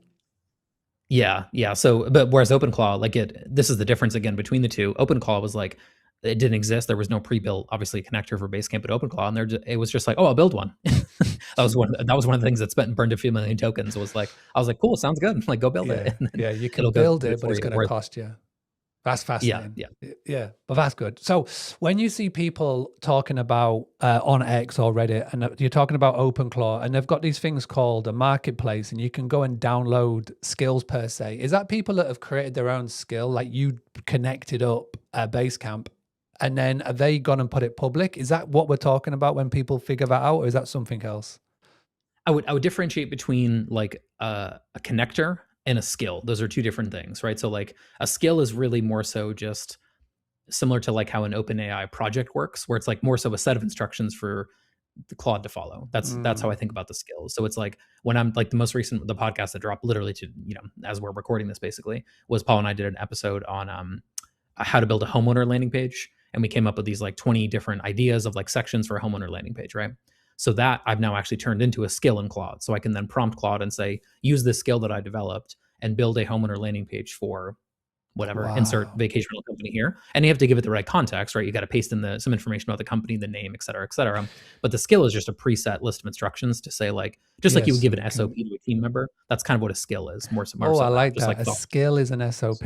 So technically now, if you wanted to, you could just go and get your Claude or OpenClaw to, let's say, go to Myrtle Beach, go and find 10 property management companies in Myrtle Beach and go and look at their site, pull the data, create a landing page, and then could either LinkedIn message them or email them, say, hey, I built this for you for free. Let's chat if you want to chat more. So you could do outreach with it, really.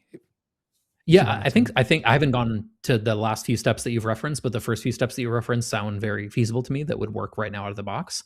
The last few steps may require a touch more, again, sort of like engineering or kind of like breaking it into smaller bits. Like, okay, let me do the outreach portion first. Let me then do the page generation second. Let me do the finding, the scraping is kind of step one. The collection of the pages is sort of step two. The creation of said pages is step three. Then the outreach is step four. So it could be something where it can't just, in the Twitter world, you'll see people say like it one-shotted it, which is like you just put one prompt in there and it just does the whole thing. That seems you could pull that off to me based on how you've described that. But I think if you broke it into 4 sections or 3 discrete sections of what you're doing, I think that's absolutely feasible. And that's where, again, I think systems still today very much need what I believe, like a lot of people would talk about is like human in the loop. I don't know if you've seen that terminology before, but it's like, okay, at some point it's going to stop, it's going to finish. You're then there to do that next step, and say, okay, how do we get there?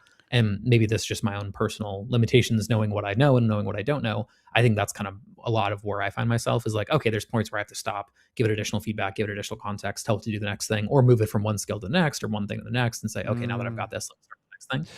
I'm not seeing as much as people claim that like you can just click one button or do one thing and it's this autonomous thing that just goes end to end. I've not seen that as much. It would be nice to have that that's the next level where you can just be so BogeyBot is the overriding person, and then it's got all these different things happening between it, and it can just be run on automation. Because I'm still struggling personally to figure out where it becomes that's a nice to have, as in like it's pulling in my meeting notes, it's giving me like a little debrief before I chat to a client or a prospect, etc., to where it's genuinely generating money, and where it can start to do things like outreach like that. Where if I was to pay a human to do that sort of outreach, we're talking a lot of hours and a lot of money, right? Probably $1,000 to $2,000 for an appointment setter to go and do that sort of thing without even scraping together a website. But if you can get someone to something to do that, where it's getting in front of people, then they go, yes, I want to book in a call, then that's pretty decent. The guest before, your good self, he had created through his PMS, So I won't tell you who, but with his PMS, he's created OpenClaw, and he has created a LinkedIn profile, and it was a LinkedIn business dev. And we've just seen a live screen share where we this OpenClaw called Sophia has gone in and has actually booked in 3 demos for their sales team, which I find is fascinating. Like a LinkedIn post has got, I think it said 20 likes and about 30 comments. So that's the part of all of this where I'm thinking, right, as a business owner, if I'm going to sink time and energy into this thing, I need for it to actually have a return of investment and not just me messing around with a few things. And it's like it's a nice to have, because I'm taking away from the core reasons to run a business. You know what I mean? So that's where my head's at with all of this. I'm not going to challenge you per se on that, but this is just my counterpoint to what you're saying there a little bit. I think that you don't know what it can and can't do until you get your hands on it, right? It's sort of like, I think the best thing for people to think about with like the new frontier AI technology is like finding a use case. And I think you actually have a really good use case, to be clear. Like your thinking is spot on in terms of like, this is where I need to go with it. This is my ultimate outcome from it.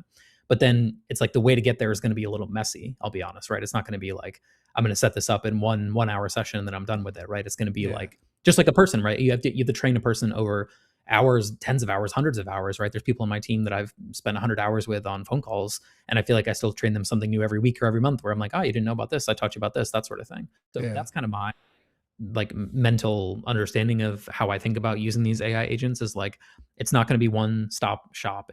But you have an end goal, and that's what everybody should have, right? When they start this project, I know what I want out of it, or I know the problem that I'm missing. I feel like I'm missing right now.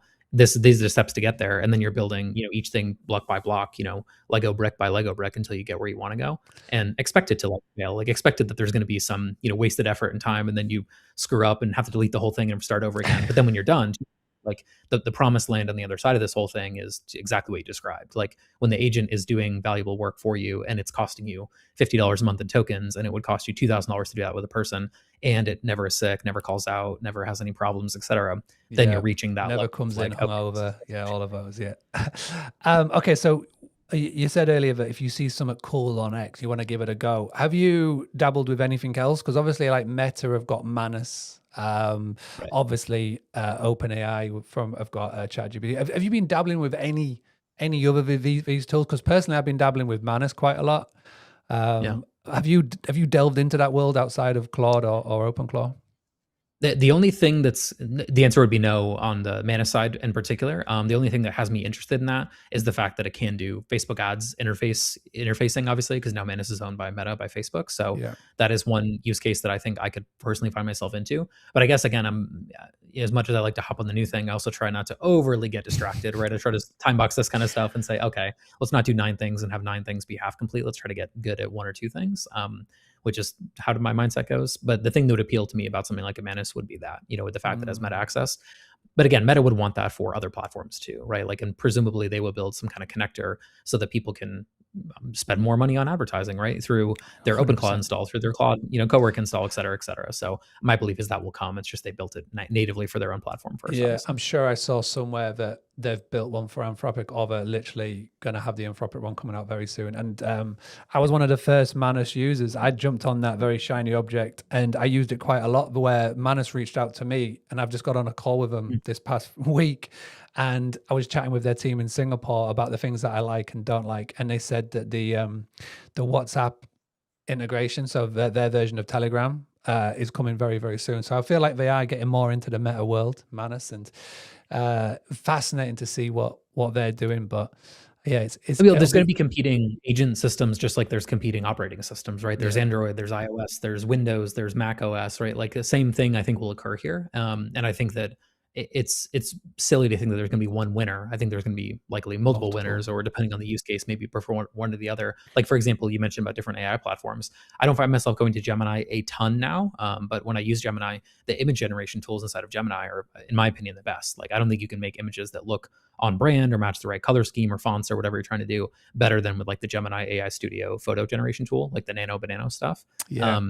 And so any other image tool I've tried other than that has been pretty okay to best, if not poor. So. It's been so quick moving, because at the start of this year, everybody was talking about Google. everybody was talking about Gemini because they upgraded it, and obviously like the Nano Banana and stuff. And now it seems like everybody's just gone so far away from using Gemini, and they've gone like, they've gone bouncing from one to the other. And you're right, there's not going to be one winner, and there's going to be lots of winners, which is only going to be good for consumers because it means the cost will hopefully stay relatively low on that as well. Right. So the guest, I think they've already gone down.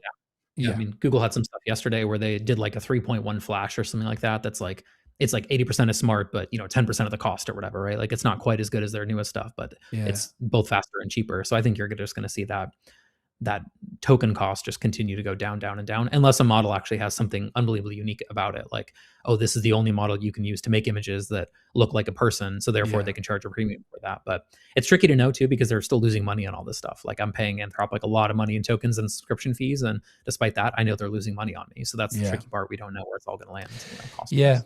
Yeah, and there's a big, huge Goliath that's just sitting back and watching everything, and that's Apple. So we don't know what Apple's play in all of this is going to be just yet. So your question, the guest before you has left a question, and obviously after you've answered this, I'm going to get a question for you for the next guest. The question was, what was your aha moment when getting delve into these agents, and whether it's OpenClaw or Claude? And can you describe what that aha moment was? Do you have like that sort of, wow, this is pretty cool?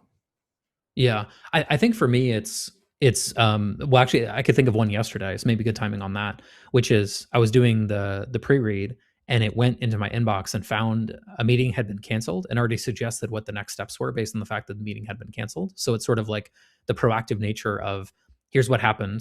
It knew about it before I did, because it went and read my email before I read my email. And it was actually giving me the right suggestion on, here's what to do, here's how to handle this situation, and go from there. So that to me was definitely an aha moment on the proactive nature of where these AI agents can go when you give it the right context, when you give it the right information about what you're trying to achieve, your business, all that kind of stuff. And to me, it's like, it felt like a moment where, wow, the AI agent is smarter than me, which of course they're all smarter than me, but it's actually it's smarter and more personal to my situation than I thought of. Like it would have taken me some time to come up with the steps of, this meeting was canceled, here's the problems, you still need to do this, you still need to do this. It sort of started on that for me, and then gave it back to me and said, here's what you need to do now with this time that was canceled, meeting was canceled, now you need to deal with this problem this way. Wow. So that was very what just happened kind of moment for me. I think there's a lot of people who are on calls as much like you said that you are, that will resonate a lot with that, which is good. Before we get your question for the next guest, where do you see all this going over the course of the rest of 2026? Like who and how and what are your sort of predictions with AI, and particularly like when we delve back into our industry of short-term rentals, like what's your Mystic Meg sort of crystal ball view? I feel like it's hard to do, because if you asked me that a year ago, I wouldn't have predicted exactly what has happened, right? In terms of these, AI agents, I think it's reasonable to assume that maybe the pace will slow down a touch, right? I feel like right now there's sort of this mindshare battle of, hey, we want to add in 1,000 functions. At some point, that mindshare battle will be more about like where the winners are, like what platform ends up being the most polished, like what do people actually end up using day to day and stick with for a little while. I don't think this idea, like you said a second ago, of like swapping from model to model and system to system every 7 to 10 days is actually a good thing, to be honest with you. It's probably a little bit more of a distraction than anything. So I think hopefully we'd have a good idea or a good understanding on, this is the model that, like there's 2 or 3 that are kind of winning the war, on attention. You're using those regularly. And again, I think at the end of the day, we said this before we hit record, it's just software. Like it's just software that you're interacting with in the same way that a PMS is a software, an operating system is a software, Chrome is a software, a project management system is software. So I think that it will just be to the transition we talked about before we hopped on, was this idea of, when I started in the industry in like 2014, there's people that were ditching on-premises PMS system. So it used to be like, oh, we had a server in a closet somewhere running a PMS software, which if anyone hearing that today, they would just laugh at that. That's like absurd, right? Yeah. But that was happening back from like 2014 to 2016, 17. There's people that were literally getting rid of on-premise software and going to the cloud. And now like no PMS that was launched today would describe themselves as a cloud software. They'd be like, well, of course it's a cloud software. It's like assumed, like of course that's how it goes. I think that same transition will kind of occur to some degree, where it's like, of course there's an AI button here. Of course there's an AI interface here. We won't even call it AI. We'll call it, like, you even see this in Gemini a little bit, like a summary. This is just a summary of this email thread. They don't even label it anymore, but like, this is an AI summary. It's a summary, of it. So I think you're going to see a little bit more stability probably by next year. I think you're going to see a lot of I think the people that are most harmed by all these tools are the low kind of skill, low wage workers. So I think they're going to see the worst punishment. Particularly, if you're a VA and you're overseas, let's say in Asia or something like that, I think you're in a tough spot because your work can now be probably done by one of these agents at less cost and less headache, and it's more controllable, and there's lots of pluses there. So I worry about those people. I think anyone too in the next year that's repelled by these things, that's like almost rejecting them out of spite or out of premise. Oh, I'm not going to use any of the AI tools. I don't want to do them.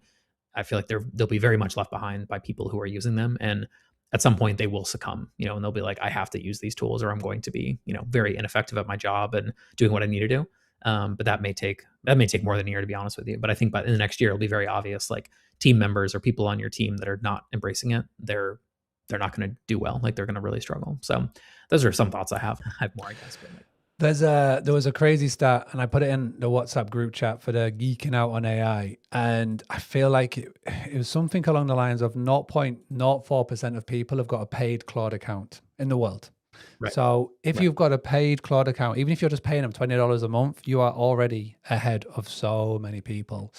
And it's just time to take advantage of it. You cannot be burying your head in the sand anymore. Like 2023, when it first came out, people were burying their head. 2024, people were burying their head. Even last year, people were burying their head and not doing out. I think now's the year to really do something, because there's so much advantages to it.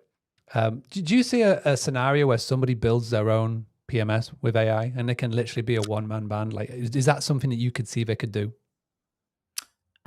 I doubt it for a few reasons, which is that the variety of connections on the PMS layer is so vast. So like if someone had built, quote unquote, vibe coded a CMS or built a CMS with one of these AI tooling, I think that it's all good until you start to chat with the OTA platforms and say, okay, I have one person on this PMS and I want to connect to Airbnb, right? Or I want to connect to the Booking.com or Vrbo or something like that. And they go, well, maybe not. Like, why would that benefit them versus using these pre-built connections or APIs that they've worked with for a decade with someone like, insert 1,000 PMS names here that are out there. Now, will you see some level of, this is the thing too, like people were talking about this, and I talked about this a little bit with like WordPress kind of leaning into doing more on, people are like, well, why would I use WordPress when I can build my own CMS in an afternoon and it does what I want it to do and doesn't have extra WordPress kind of junk or stuff that I don't need. And I'm like, fair. But now WordPress is going and they're built, like they have a huge head start. They have a 10, 20 year head start on building a CMS. And now they're open source contributors have all access to all these same things and they're building on top of them. So that's what I would say is like, let's say you're going to go try to rebuild Guesty or rebuild OwnerRes or Hostfully or whatever, pick whatever PMS you like there. Well, those people and those companies have the same tools that you have. So they're already 10 years ahead of you and they're going to keep adding more features, more functionality and go from there. So I really doubt it, because I think that if you could actually do that, if you could build a functional, valuable PMS, with in a one person environment, the best thing for you to do would be to sell it, not to use it for your own personal use case. Like all the people that the 99.46% that you mentioned a second ago that might need that PMS that are not using these tools are going to be like, well, how is it better than insert company name here, that sort of thing. So I'm kind of skeptical of that, but I do see people building tools on top of it. So like, insert PMS name here doesn't have a cleaning module that's very good. I'm going to take my insert PMS name here and then build a cleaning module on top of it that's way better, but not rebuild the whole stack, but rebuild like little bits and pieces of the stack that they need in their business. Add on extra things that will just talk to it and not replacing it, just adding on to it. It is going to be fascinating. Because people always have complaints about their software. Yeah, they always let's say there is a housekeeping module, but they don't like it. Oh, you guys don't have a function for XYZ thing, or with the template websites, as you and I've rallied against those in the past. Recently. Where it's like, okay, well, I actually was shown a demo by someone who quote unquote vibe coded a his own website on top of, he uses Guesty, like the Guesty API, and he said, yeah, I did this in like 2 or 3 days and it's pretty functional. Like it's already there, So, but again, that's not him replacing Guesty. That's him replacing his Guesty template website and him not wanting to pay a fee to hire Boostly or to hire BuildUp or whatever the case may be. So he can stop that. He can stop that. All right, let's just calm down him, that person, whoever that was. Just calm down. Don't tell anybody that, because that's like, it's our business model. Yeah, fascinating. I've already said the website industry is screwed sooner or later. So fascinating times. Conrad, as always, I love chatting to you, because you can take something really complex and just explain it in such a simple light so someone like me can understand. Thank you for coming on today and chatting about this. Really, really appreciate it. Now, before I let you go, do you have the question for my next guest, who's going to be dropping in any second now? Yeah. It's I wasn't expecting this, so I feel a little flat-footed on it to some degree. I guess my question for that person would be, what do you think all the benefits will be, let's say from, this new AI agent revolution? And we can do the same thing a year from now. That's fine. I can steal that bit from last guess. But it seems like a lot of the predictions out there, people want to focus on all the negatives. I would love to hear the next person's perspective on all the positives. What are all the good things that are going to happen from this? How are people going to benefit? How are people going to get to? And that will be a nice way to end this live stream. The benefits, because yes, you can easily fixate, and all you have to do is go to any Reddit forum or X feed and see the fear that comes with all of this, job losses, etc. But what are the benefits? And that'll be a lovely way to end it. Conrad, thank you very much. Everybody, please thank him in the comment section. Go check out Conrad O'Connell on LinkedIn. Some really good, funny posts, and just all round great follow on LinkedIn. Thank you very much. Appreciate it. Have a good one. Hello, I am Chris Turner, and this is a freestyle rap about why if you are in the hospitality industry and your website is not generating bookings, you need to go to boostly.co.uk. Let's drop a beat. Let's tell you why. I make it up, no script being said. I'm saying gonna get more heads on beds. Yeah, turn up the gas, getting it cooking, because you're gonna turn the lookers into the bookings. You don't need Airbnb, they will go direct, because currently they just step away. They're not staying on your website, and so you don't get the top cash, but that's alright. You can go to boostly.co.uk, money back guarantee, and the clickers will stay, because they're the market leader in web design for the hospitality industry. My mind to yours, and let me say, I hope you're enthralled. I make it all up. Go and book a little call, and you'll be happy that you did. You'll be like, this is amazing. Thank you, Chris. Talking about myself in the third person there. Yeah. Okay, everybody, welcome back. I've got my final guest of our very special AI agent live stream. I don't know if you've done many podcasts before, but I'm really fascinated to digging into having a conversation with you. Mr. Hanno Dotzel, thank you so much for doing this. Before we get into all of this, can you just please let us know where you are in the world, how long you've been in the property game, and then just go into very quickly where you are with AI agents and how you got started, and then we'll get cracking with our little session. Awesome. Thank you, Mark. Thank you for having me. It's certainly an honor. I'm in Wayne, Pennsylvania. My properties are in beautiful Cape May, New Jersey, and Cape Coral, Florida. Hence the company's name, Cape Del Mar LLC. So I grew up in the 90s, big fan of Cafe Del Mar. For some of you, you might remember this great music which came out of it. And I decided to name it Cape Del Mar LLC. So how did I get into the game? I basically stumbled into the short-term rental game by just owning a second home, renting it occasionally out on Airbnb. And basically, I was overwhelmed with the success we found.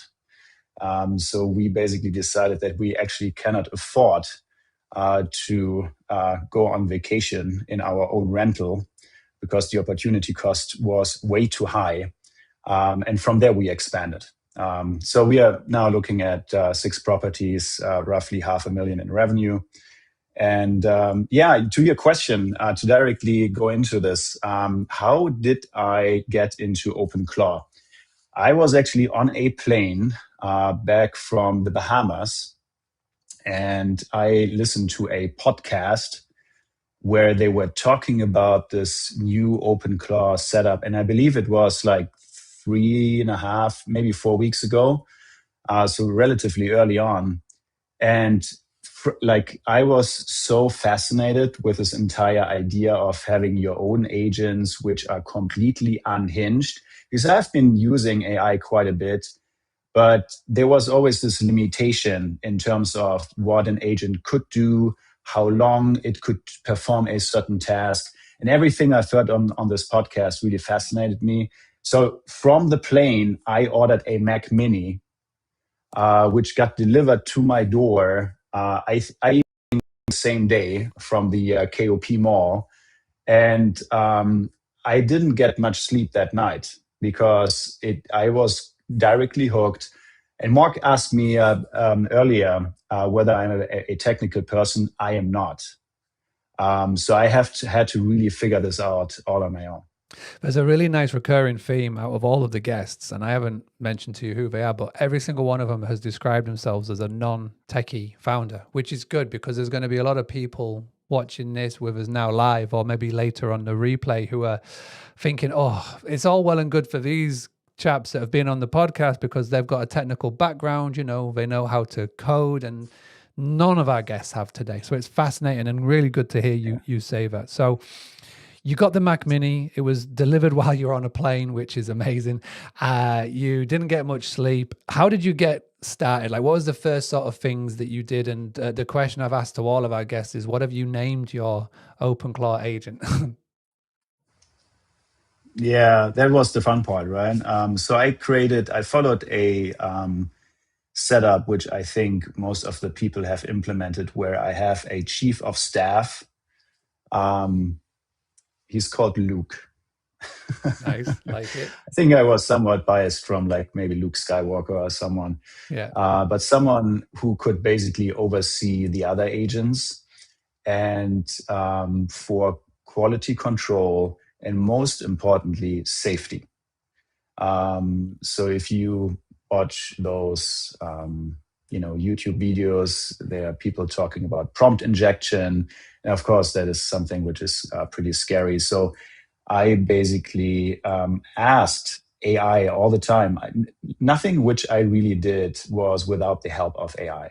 So when I set this entire thing up, I had Claude, the add-in in my Chrome browser, running all the time.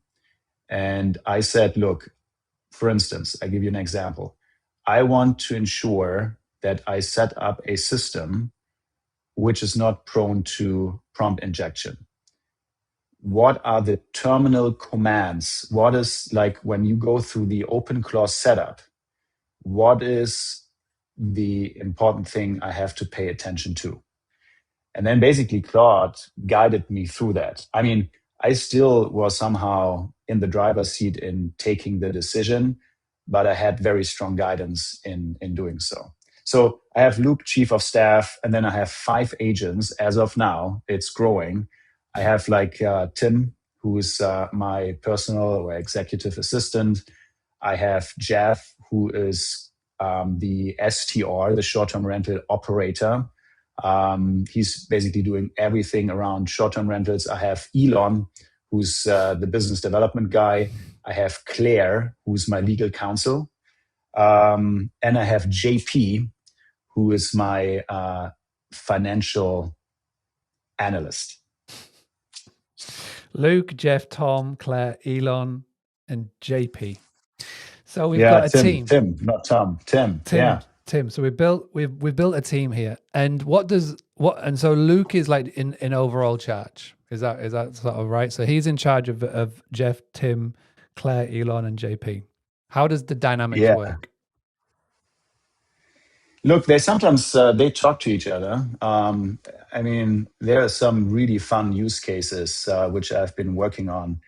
I think I'm going to give you one which I was somewhat blown away with. At one point in time, I started very slowly, mostly because I'm a little bit risk averse, right? I didn't want to hand those agents the nuclear codes right away, right? Mm-hmm. But what I, at one point in time, did, I gave Tim, as my executive assistant, his own email address. In like a Gmail address, you can name it whatever you want. And I also gave reading permissions to my emails. So I got an email from a realtor basically saying, hey, I have this off-market short-term rental opportunity. There's someone who wants to sell his cabin, in the woods in the Poconos here in Pennsylvania. And so all of my agents are connected either through WhatsApp or Telegram. And I asked, in this particular case, Tim to analyze this short-term rental with all the information the realtor has sent in, and also autonomously follow up with the realtor because she had only sent the P&L from 2023. So what Tim then did is he contacted the realtor, introduced himself as my assistant.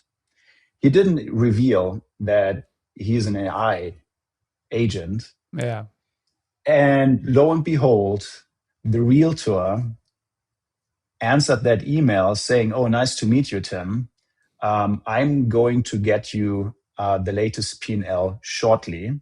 So she didn't have that at her fingertips, but she sent that a couple of hours later.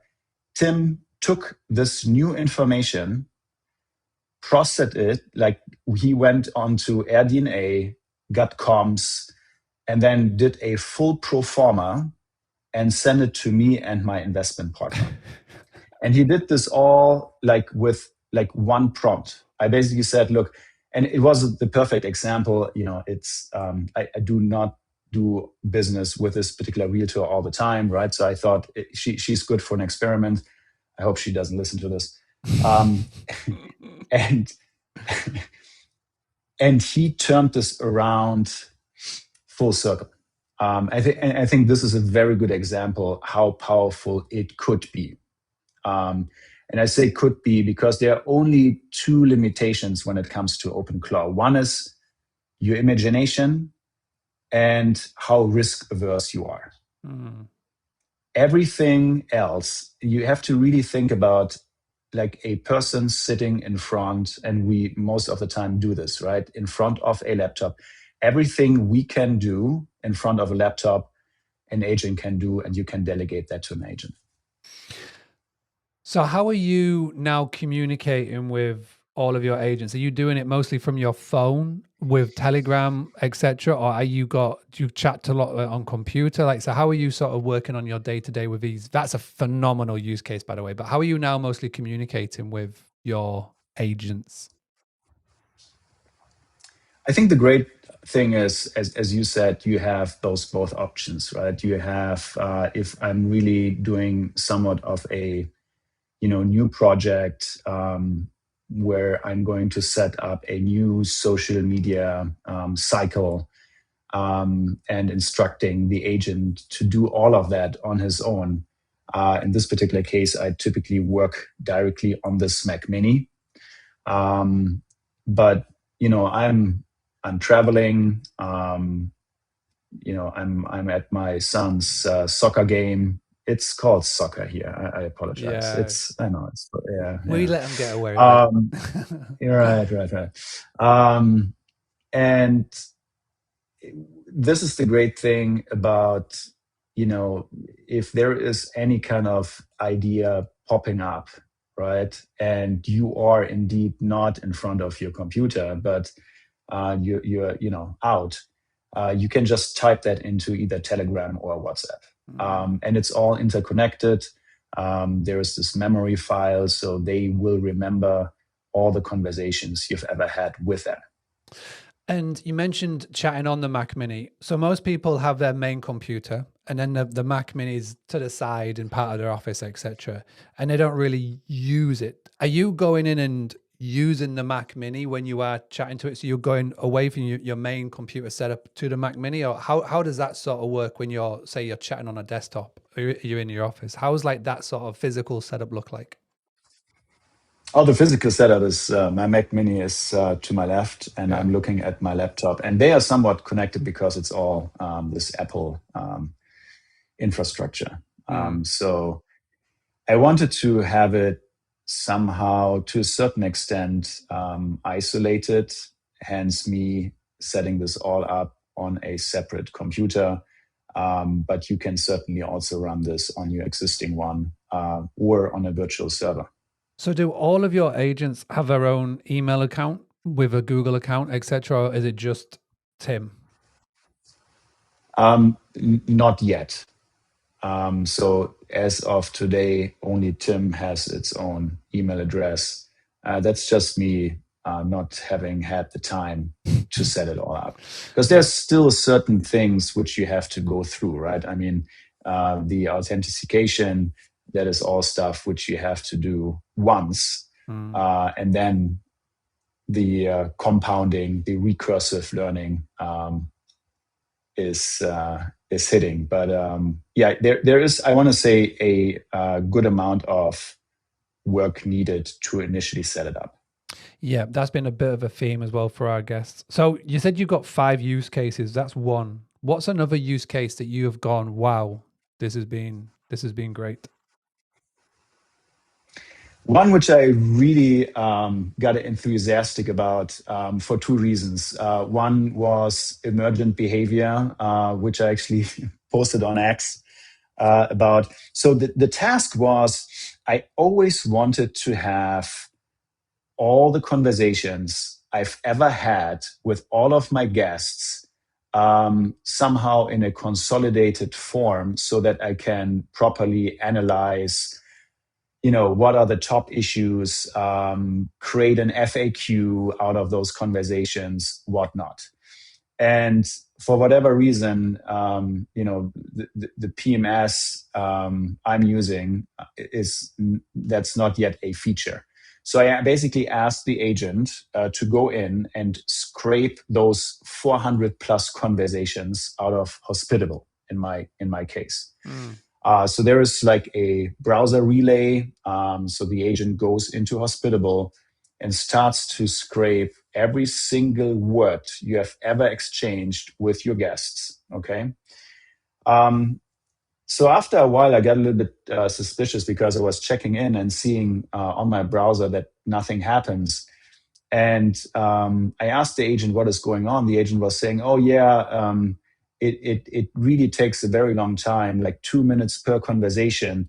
If you extrapolate that to 400, it's going to take me 4 to 6 hours. Are you really sure that you want to do this?" So he started to negotiate with me and proposed like, "Oh, I can summarize this conversation." I said, "No, I have to have the raw data to basically do a proper analysis." So he basically showed like emergent behavior, like a kid skipping homework. Unbelievable. He pretended to work while he was actually not working. So I got my chief of staff, Luke, involved and asked Luke to enforce compliance. So then Luke started to talk to, in this case, Jeff, saying, "Look, this is unacceptable. You have to follow those commands. You have to follow Hanno's, whatever he tasked you to do." And he apologized. It's not like that he was saying there was a technical issue or something. But he admitted that he was trying to cut this short and try to be more efficient and whatnot. So a little bit scary, very interesting emergent behavior. But eventually, my chief of staff got him compliant enough to fulfill this task and get the work done. And this was a treasure trove. I mean, like he automatically identified the top 10 issues. He also analyzed that for certain issues, there was a kind of compensation on my end, which still led to a 5-star review, right? So let's say there was like, I don't know, something leaking. I don't know what it is, right? But he basically analyzed that through my conversation with a guest and certain make rights, I was still able to get to a 5-star review. And he very smartly analyzed those 400 conversations and gave me really good guidance on how to communicate with guests, what kind of amenities I have to maybe focus on, and what to fix. Smart log integration and whatnot. So the intelligence I got out of that was just mind-blowing for my business. It's crazy to me how the agent tried to get out of doing the homework and you had to get your chief and staff involved to say, "Hey, come on." And then the agent apologized and then obviously did the job. Crazy. So Yeah, here's a question. look at my ex post. I posted some screenshots. The conversation between those two agents is just hilarious, and you really think this is how you almost have to look at it. It's like they are born with some personality, but then you train them, and they develop a certain personality. For those who were wanting to go Fascinating. find the post on Twitter or X, what is what is your handle? How could somebody go and find it? I'll make sure that we put it in the comments later. Yeah, I don't even know that top of my head. I'm going to send it to you. You send it to me. I'll add it in later on I after the will. live. So Awesome. Yeah. here's a question that's come to mind. You've got all these agents. You're doing all these things. How are you keeping your token cost low? How are you making sure that at the end of the month, you've not got a huge bill coming from using these agents? Yeah, that was a learning curve, Mark. So I started with an API from Anthropic, Opus 4.6, which was somewhat the recommendation for your chief of staff, which oversees security and avoids any kind of prompt injection. So go with a top of the line model. That was the idea. And I want to say I probably burned through with very, little at this point in time. Like when I started, there was not that much usage. And I want to say I probably burned through 25, $30 a day, which for my taste was a little bit too high. So then I started to, do some research. And what people basically recommend is that they say, okay, you want to have a top of the line model for your chief of staff or someone to oversee security. Your sub agents, like Tim or Jeff, they can run on a cheaper model. And I chose Kimi K 2.5, which is very affordable. It's through an API as well. And then I'm not even sure whether I should mention that because I'm not sure how long Anthropic is even allowing that to do. But for your audience, Mark, I'm more than willing to share that. So I changed my API to a token. So I have a max subscription for Anthropic. So it's a flat rate. And since then, I am not having any additional API costs. I'm just paying, those $125 a month for the Anthropic flat rate. And then again, Kimi K 2.5. It's minimal. It's less than $1. It's less than $1 a day. Wow. And you've got two really good use cases there. Before we go into like the final sort of questions, is there any other use cases that you've got where it's just been wow? And I really like how with yourself, everything is evolving around the short-term rental industry because there's so many different ways we could go with this, but you're like really hammering it home to how a host could be watching this and getting started. Is there any other use cases that you've seen in your time doing it where you're like, wow, this is great? Yeah, I have many more, but I have to be very selective because we're running out of time, right? But what I really like is I have never been really a social media geek. Not a fan of Meta Business Suite UI. So I have delegated this task completely to Jeff. And like only yesterday, I said, "Hey Jeff, there is like the 175th anniversary in Cape May, New Jersey, this year," and he started to create completely on his own. Not only did he write those 15 social media posts for both Facebook and Instagram, but he also created images. So I have him connected to Nano Banana. So he can create his own AI images for anything he cannot find copyright free on the internet. And what he does, and this is something which is very interesting, unlike ChatGPT or any other LLMs, you can have ChatGPT write up an article as well, no problem. What Jeff does is he does a whole series of posts and also creates those drafts directly on Instagram, on Facebook.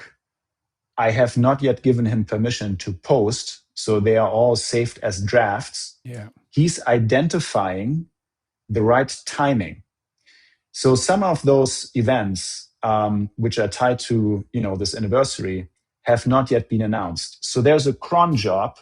So every day he goes and scrapes certain websites to see whether those dates, those events have already been published. And then based on this information, he changes the schedule. So he basically says, okay, this post, we rather post 3 weeks ahead of the event and not now. And this is all stuff, in my opinion, which those frontier labs cannot provide to you at this point in time. But it's getting to a point where there is also recursive learning. So the idea would really be that Jeff sees what impact he generates with a certain post and then learns from it. And then with his next post, he's getting a little bit smarter, because the whole idea is what you have been preaching, Mark. Get as much traffic to this neatly made website Boostly has helped me with. Yeah. So, yeah. It's fascinating that you haven't yet given it the permission to post, but I assume in the coming weeks or months, you'll have the confidence to actually just even let it to do that as well, right? So you'll just have a fine-tuned machine in the background that's learning all the time. I think that's the idea. Yeah. Wow. I really, really like that. Just from a point of view, from everything that I teach and talk about a lot, I say about posting on social media because it's so important. And every single time I get the response back, oh, I haven't got the time, I haven't got the skill set. Now it's just going to be a case where you're right, where more frontier models can catch up and get really, really good. And they're given the ability to anybody to do this. That won't be a reason in the future, which is exciting and scary at the same time. It is. Yeah. A little bit.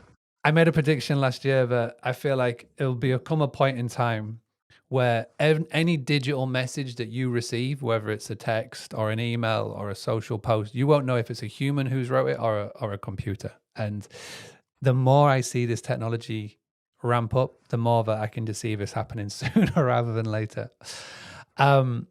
Okay, I would like one more use case, and then I'm going to hit you with the question that the previous guest left for your good self, and then we'll wrap this up. This has been fascinating. The last one, the one that you can go, this is a good use case, because every single one of these, again, what I love, the guests today have been a mix of vendors, friends of mine from the industry, PMS owners, marketing agency owners, chatbot owners, to they've talked about a few use cases in property management, but yours is fantastic. Every single one, anybody watching can go, this is great. I can use something like this. So what's this final use case that you've got for us? Well, this is maybe then not one which is directly linked to STR, but I think there are some learnings which people can extract from it. And I actually did that already. So what I've tried to do is to give one agent, JP, access to paper trading via Alpaca. And he does day trading on my behalf. So far, it's only paper trading. What I'm trying, the experiment is basically not necessarily to, really have him earning money. The experiment is really recursive learning. So I have tasked JP in the beginning to read everything up on day trading. Watch YouTube videos, identify the relevant books which are helpful for him to perform this task. So he created a curriculum completely on his own based on this one prompt. And then in like nightly sessions, right? So a couple of hours per night, going through this curriculum one by one, I always asked to get a morning briefing about what he actually learned. And then, most importantly, apply this learning to the paper trading. And again, recursive learning, every afternoon after the stock market is closed, what have you learned? What could you do better? What are your wins? What are your losses? And this principle I actually already applied to this STR agent, Jeff, where I said, dude, you have to learn the STR business. You have to every night create a curriculum. Every night you go on, relevant Reddit threads. You go on YouTube. You read on my specific market, and that is what he does now. So yeah, I mean, again, the paper trading thing is not that relevant as I think the idea of asking the agent to create its own curriculum and make your agent a highly specialized expert in the market you are operating in. Because that's, again, something which, if you go to ChatGPT, you will get some very good, but still very generic answers. This agent now is becoming. Cape May is a very small market. It's a very attractive, but it's a very small market. I think we are talking 700 listings or so in a very small geography, so very dense. But he is becoming a kick-ass expert for this little niche STR market. And this idea you can apply to any topic, whether you are an STR operator and you're having, you're catering to a market in Florida or wherever it is. I think this is the very powerful lesson from this last use case. That is fantastic. I wonder if Jeff has listened to any Boostly podcast or read the transcripts of any Boostly podcast. That's funny. You're right, though. Train them to be super specific on your niche and on your industry and on your market, because there's no point having generic advice if it's not going to work for a very hyper niche location like the one that you mentioned there. Fascinating. I could talk to you all day. The trading thing fascinates me. So what is paper trading? Just for people like me who don't understand what the word paper trading means. It's not real money at this point in time. All right, not real money. So it's just literally It's monopoly not real money. Yeah. It's so monopoly money. Are you tempted to give it an account with crypto or something like that and see what it can do? I probably will. Wow, that just because I'm just too curious. I'm just too curious to see what he would do. I'm taking it deliberately slow, mostly for security reasons. But this entire thing is too fascinating, and you are a phenomenal human being. I could talk to you all day. It's definitely fascinated me, and I will make sure that everybody, when you send me the X handle, I'll drop it in the comments later on. So I've got a question from the guest before, but I feel like the guest prior has got a just as good question. So I'll give them both to you if you don't mind. So the question was, sure. How are you implementing security in your setup so that, like you say, you are very risk averse, but what sort of security guardrails are you putting in place so that your agents don't just go rogue and take over? How are you setting this up to where you are confident that everything that you have created has been done in a way that can't go crazy and spend all this money on your behalf? Again, non-technical person. I won't be able to give you the terminal commands because that all has been written up by AI. So what I basically did is there were, in particular in the beginning, there were some almost doomer-like YouTube videos where people said, oh, don't install OpenClaw. Those are the threats. So I asked AI, go watch this YouTube, get the transcript, identify those potential threats, and then guide me through how I can avoid those pitfalls. And so and I triple checked that, right? So I didn't rely only on my OpenClaw agents to do that, but I triple checked that in this particular case with Opus 4.6 and also Gemini. So I had like, 3 different opinions on that same topic. Let's say prompt injection. What is necessary in order for us to avoid any prompt injection? And you can just ask that AI, right? What is necessary? And then they come up with, I don't know which commands I ended up putting into, OpenClaw or the terminal to ensure that this is not going to happen. But I have a high degree of confidence that because I saw the pattern, right? I do understand that if 3 models are basically saying the same, that there is something to it. And that is what I started to implement. Does this make sense? Yeah, it does. Ask AI.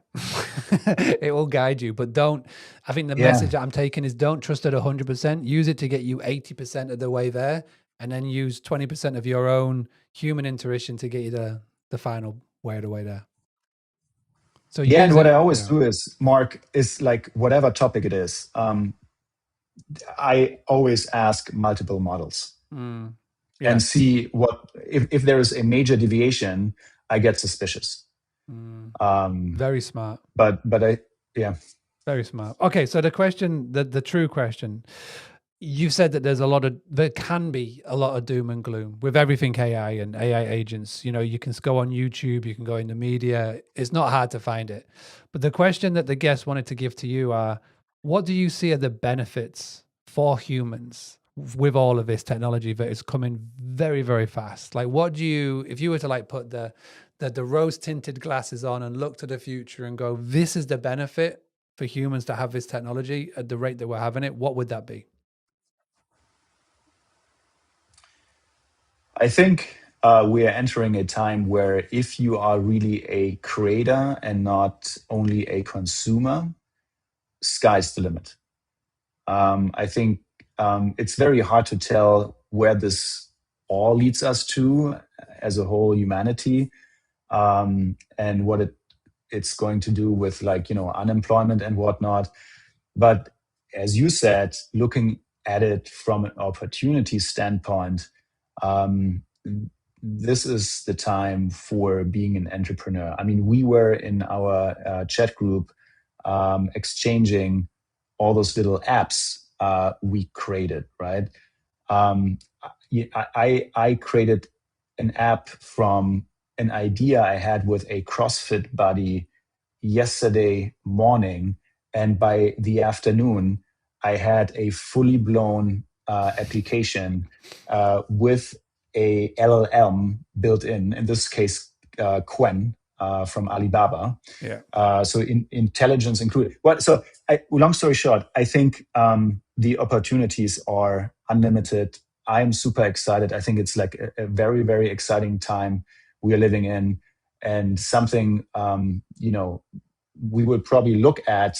And I think in particular this year and maybe next year, we are going to look back 100 years from now as a turning point in history. Wow, what an amazing place to end. Hanno, thank you so much for coming on. Really, really appreciate it. And hopefully we'll get you back on another time. Any final parting words, anything you want to say to the audience before I let you go?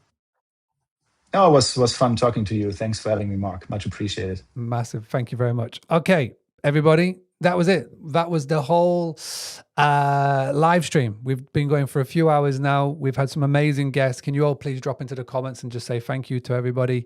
And if you have enjoyed this and if you want us to do another one, then just let us know. If you leave a comment, let us know your thoughts. Let us know your OpenClaw agent. Let us know what you're using, whether it's Manus, is it Claude, is it OpenAI, is it Grok, is it all of these that are out there, or are you dabbling with the OpenClaw? Let us know in the comments. Thank you so much for tuning in.